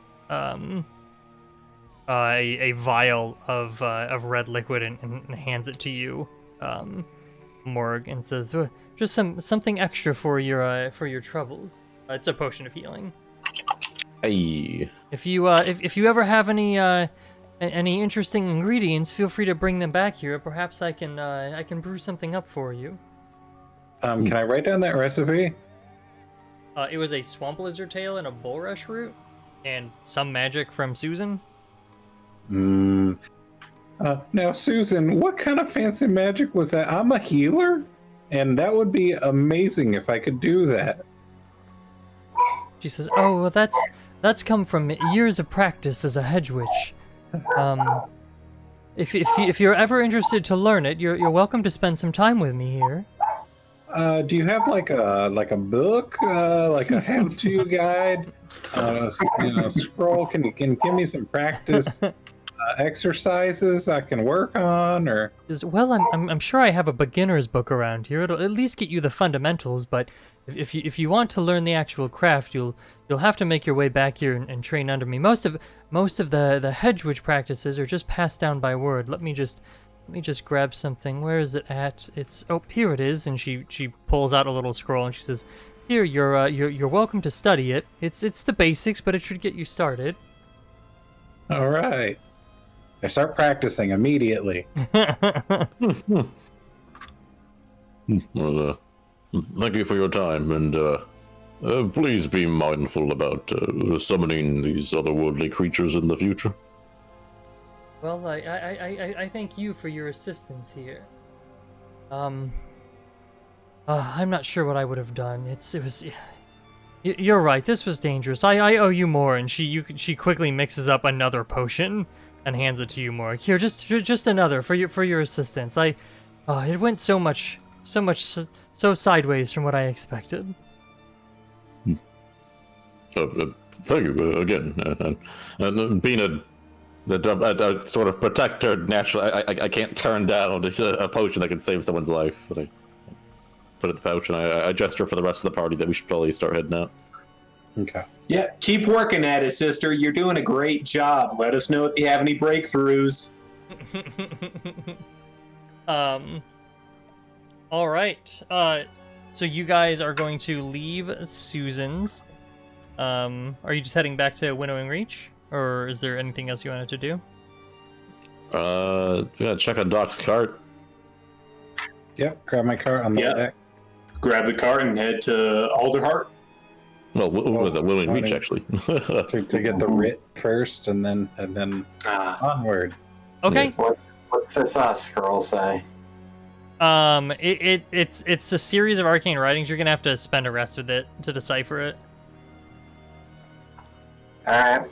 It's her hedge scratch, hedge witch, spell scroll is not easy to read.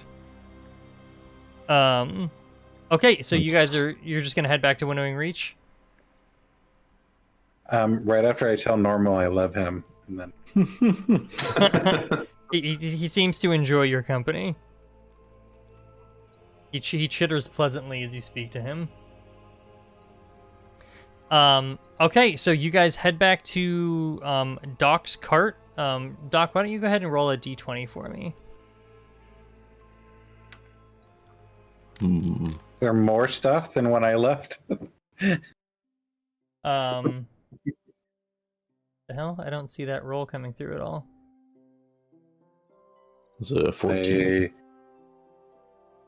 Yeah, 14. It's there now. Oh, that was... Yeah, it did it for me too. It disappeared and then it came back. Oh, weird. Okay. All right. Yeah. So you find all of your stuff still intact. Seems to be undamaged.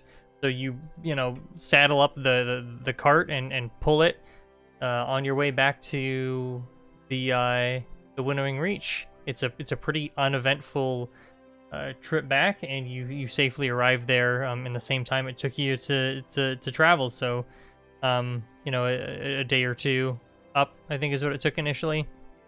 You find yourself back in the Winnowing Reach. Thank God. The first thing I do when we get to town is make sure what's her face made it home.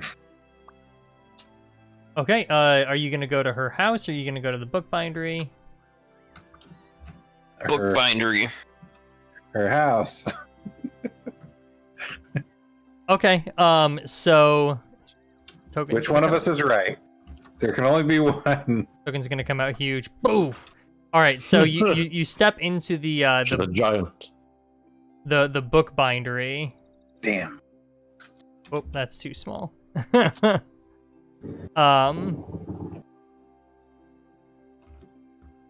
And you see Kenna sort of chatting away with Damien at the counter. And as you walk in, so who all went to the bookbindery? Not me. So, sorry, everyone talked at once. I went to her house. So. Okay, so Doc, you go to the house, but it appears to be empty. So it occurs to you that she's probably just at the bookbindery. Anyone who went to the bookbindery, which was that just Bellino? I guess so. Okay. As you walk in the door, Damien turns to you, and so does Kenna, and she says, "Oh, hello! You made it back. Welcome." Damien was telling me about about speaking to you, and it's so good to have a friend like Damien looking out for me. Oh, absolutely. Damien speaks so highly of you, and you're both wonderful people. It was pretty difficult rescuing you. If you had anything to share with an adventurer. Well, I don't really have anything except research. I suppose maybe I could scrape something together, and Damien sort of interjects and says, "Oh well, you're welcome to take a book or two off the shelf." Oh, great! Thank you so much, Damien. Take the whole shelf. I take 2 books. All right, let me actually redo. Boop, boop, boop, boop. Got some books in there. I'm not sure which ones you already own, but you're welcome to take a look at his inventory. I can read them out for anyone who's curious. One Flew Over the Griffin's Nest. Something I Cobbled Together. Actually, what does this say? Something I Cobbled Together. I have that one. A Comprehensive Guide to Shoe Repair. Talent and Talons. How to Lockpick for Dunces, and Tales of the Unseen Servant. I'll take Tales of the Unseen Servant and Lockpick for Dunces, or How to Lockpick for Dunces. Okay. You go ahead and add them to your inventory. Go ahead and buy them off him. As a just in case sort of thing, like the lights have flickered twice already, and I'm nervous. Oh, you might. Yeah, something might just happen out there. It's okay now, but it just flickered like 2 minutes ago again, and I'm just like, oh man. Okay, well if you disappear, we know. Okay. So you read through the lockpick guide. It's exactly what it sounds like it is. And you read through Tales of an Unseen Servant, and it appears to be like a series of lewd short stories, told from the point of view of like an unseen, observer, an unseen servant, conjured permanently by some master that was left to wander the world. Huh. Entertaining. You're disgusting for buying that. I didn't buy anything. It was given to me. Oh, that was one of the ones I had bought. I thought it was like a stealth book. Unseen Servant is a spell that summons an unseen servant to like do minor tasks for you. So this is an adult book told from the point of view of one of those unseen servants.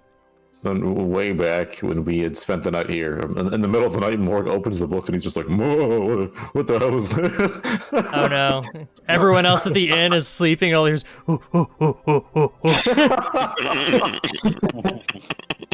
They look like big, strong arms. Okay, what is everyone else doing? I'd probably report to the Magistrate? town goal. Yeah. Oh, the goal or the magistrate? Wait, are they not? Oh, that's right, they're different places. Yeah, the magistrate then. My bad. I'm going with. Okay, and you said the same thing, Munin? Yeah. Okay. By goal, you mean jail? Yeah. Okay. Why? I have nothing. Okay.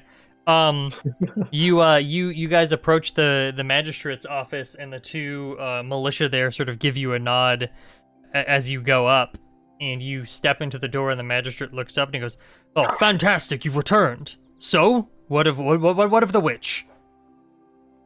I'll pull the necklace out of my pocket and sort of like dangle it above the palm of my hand. As ambiguous as possible. Yeah, and to use the bonus action to assist him, I just want to be like, yeah! Excellent, excellent. And he shuffles up to you and takes it out of your hand and goes, fantastic. This is exactly what we needed. You killed her. She's not going to be an issue going forward.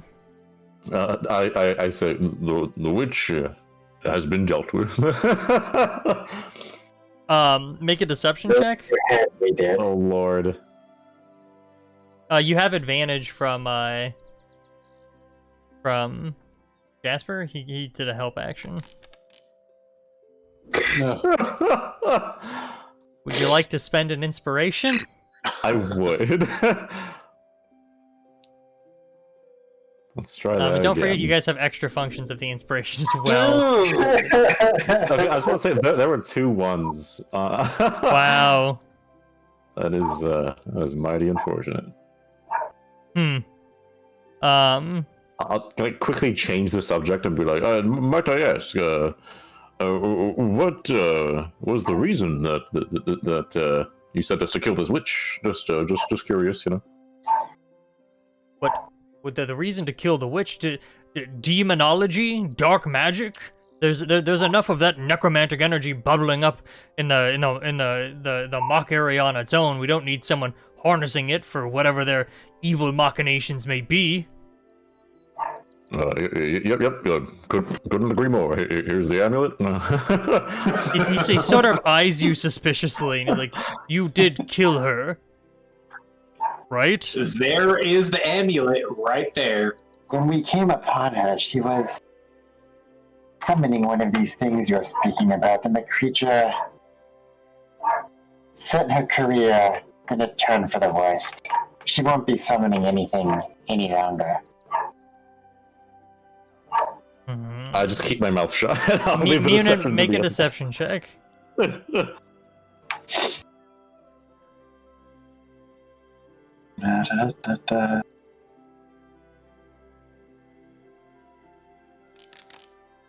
There you go. Nice. He's like, excellent to hear, fantastic. Okay, well, I've prepared a writ of introduction for you. So, here's that stamp of the winnowing reach. I would recommend not breaking that, as it may not be accepted should you break the seal on it. Thank you. he slides it across the desk to you. Says, and what about the researcher? She's fine, right? Yes, she's at the bookbinder at the moment. Ah, good. That explains why he stopped coming around here every morning. So when she was encased in whatever, she wasn't like dead.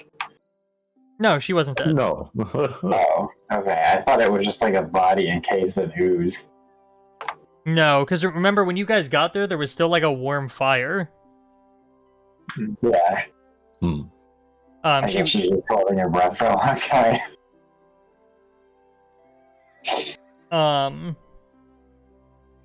Yeah, so he says, good, it's now that that's taken care of, I can get some peace of mind around here. I won't be bothered every single morning. Excellent work, adventurers. Winnowing Reach owes you things. Here's your writ. I've much work to get back to. If you need anything else, please feel free to come here. Door's always open. And he just sort of goes back to his desk and starts fingering through all of his papers and scratching things down. Well, good day. Thank you for your time. And I go to the inn to stock up on nuts and fill my pockets with nuts. Hot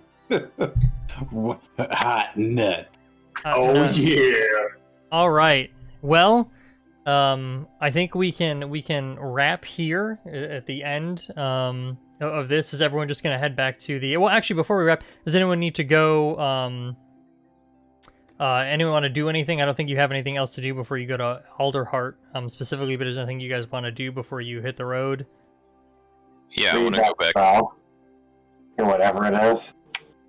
Okay. So, Munin, you want to spend some time with the spell? What's everybody else want to do? I want to go back to the magistrate and ask him why we didn't get paid for our slime collection. Do you know that you didn't get paid? Yes. Are you gonna ask them? Are you gonna ask the party? I mean, Did we get paid? I'm sure he'll meet us at the tavern and find me indulging in nuts. And I'll explain to him what happened. And Did I'm we sure he'll get paid? No, forgot about that. All right, I go to the magistrate. Okay, you go past the two militia and into the magistrate's office, and he looks up at you and he says, "You have your writ, aren't you with the others?" Yeah, I know them. They're very forgetful. We have this slime for you. You offered some sort of monetary reward. Did I? I suppose I did. Okay, how much is there? I don't know how much is there. Did you guys collect anything from the slimes like you said you were going to? I collected slimes. Okay. So you just like sort of plop down nasty slime gunk on his desk, and he seems a little bit. Don't forget about the prismatic slime thing. We should get extra for that. And yes, and your researcher collected some special prismatic slime samples as well. I don't have a researcher, though. I assume you're talking about the one who got herself lost. Doesn't work Yes. for Winnowing Reach. Let's see here. I'll get this to the Wranglers to see what the actual value is, and he sort of like looks at it and squints down. He's like, this should about cover it. And he sets 30 gold on the table. Thank you, Magistrate. It's great doing business with you. And he just nods and goes back to things. So we lost Morg. His power must have gone out. His power never goes out. Anyone else? Or what are you guys up to? I would like to ask the magistrate if I could have. Oh no, we lost Jasper too. Oh no. I mean, he's still in the game. Oh, Whoops. Jasper's back. Okay. I would like to ask the magistrate if I could have a permit or a license to provide medical services in town, and if on the road if I need that. Well, are you the trained doctor? Did you train at one of the healing colleges? What are your certifications? I'm not trained by his eye. real good, and I can use my magic to heal you better. Show him the tapeworm weight loss pills that you were selling around. Well, without some sort of actual training and degree from Aldorhad, I'm afraid I can't provide you any sort of certification. But if you're headed that way, perhaps now's the time. Otherwise, you'll have to just stay a roadside surgeon. I just want to make sure what I'm doing is legal. It's not illegal for you to practice healing in Humblewood without a certification. Oh, okay, cool. Well, then that's what I spend my time doing. I'm assuming we're at least taking a long rest before we set out. I hope so. Okay. So I would try to help as many people and make some money before my long rest. Okay. Roll 3d6. 3d6. Pizza guy? Ka-cha! Alright, you make a... I'm not sure why... It's a little... Eliza rolled it. I must have clicked her. You make 11 copper. 11 copper? You're healing normal Man, people. I'm cheap. I'm so cheap. Why does anyone go anywhere else? How about I make 11 copper per person, and I see... Look, I don't know how much you think slime wranglers make, alright? But there's no universal basic income in Winnowing Reach.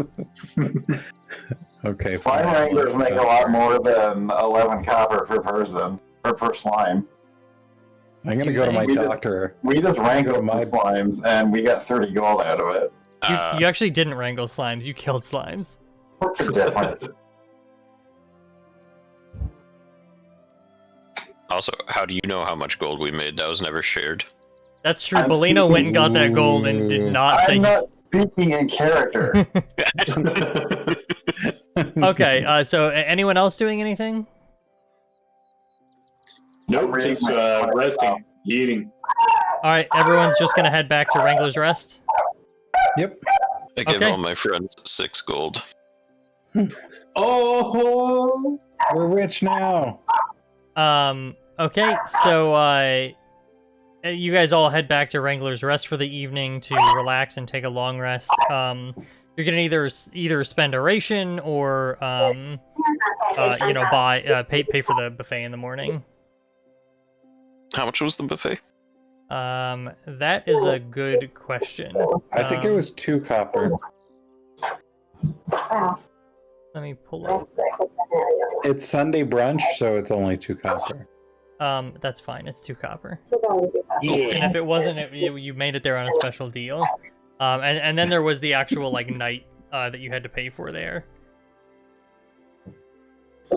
which I thought we paid for a week or something. You did not pay for.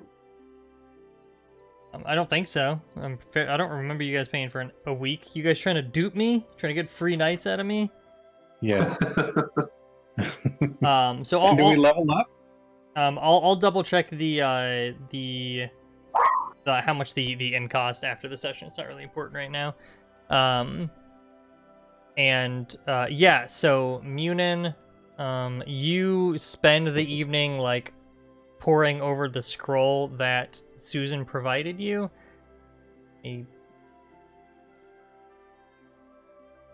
And after spending some time with it, you feel fairly confident that you could easily replicate it. It is a fairly basic spell. And so it seems that the nature of the magic is that it gives you some sort of it's like a flesh elasticity spell, and has some like adhesive conjuration component or transmutation. So you now know that spell. I went ahead and put it in your inventory. Okay, thank you. Yes. All right. So you guys spend the night at Wrangler's Rest and awake, full of vim and vigor in the morning. So I definitely test how many nuts I can take from the buffet and stuff in my pockets before someone says anything. That's just about all Jasper does before we leave. All right. Make a sleight of hand check.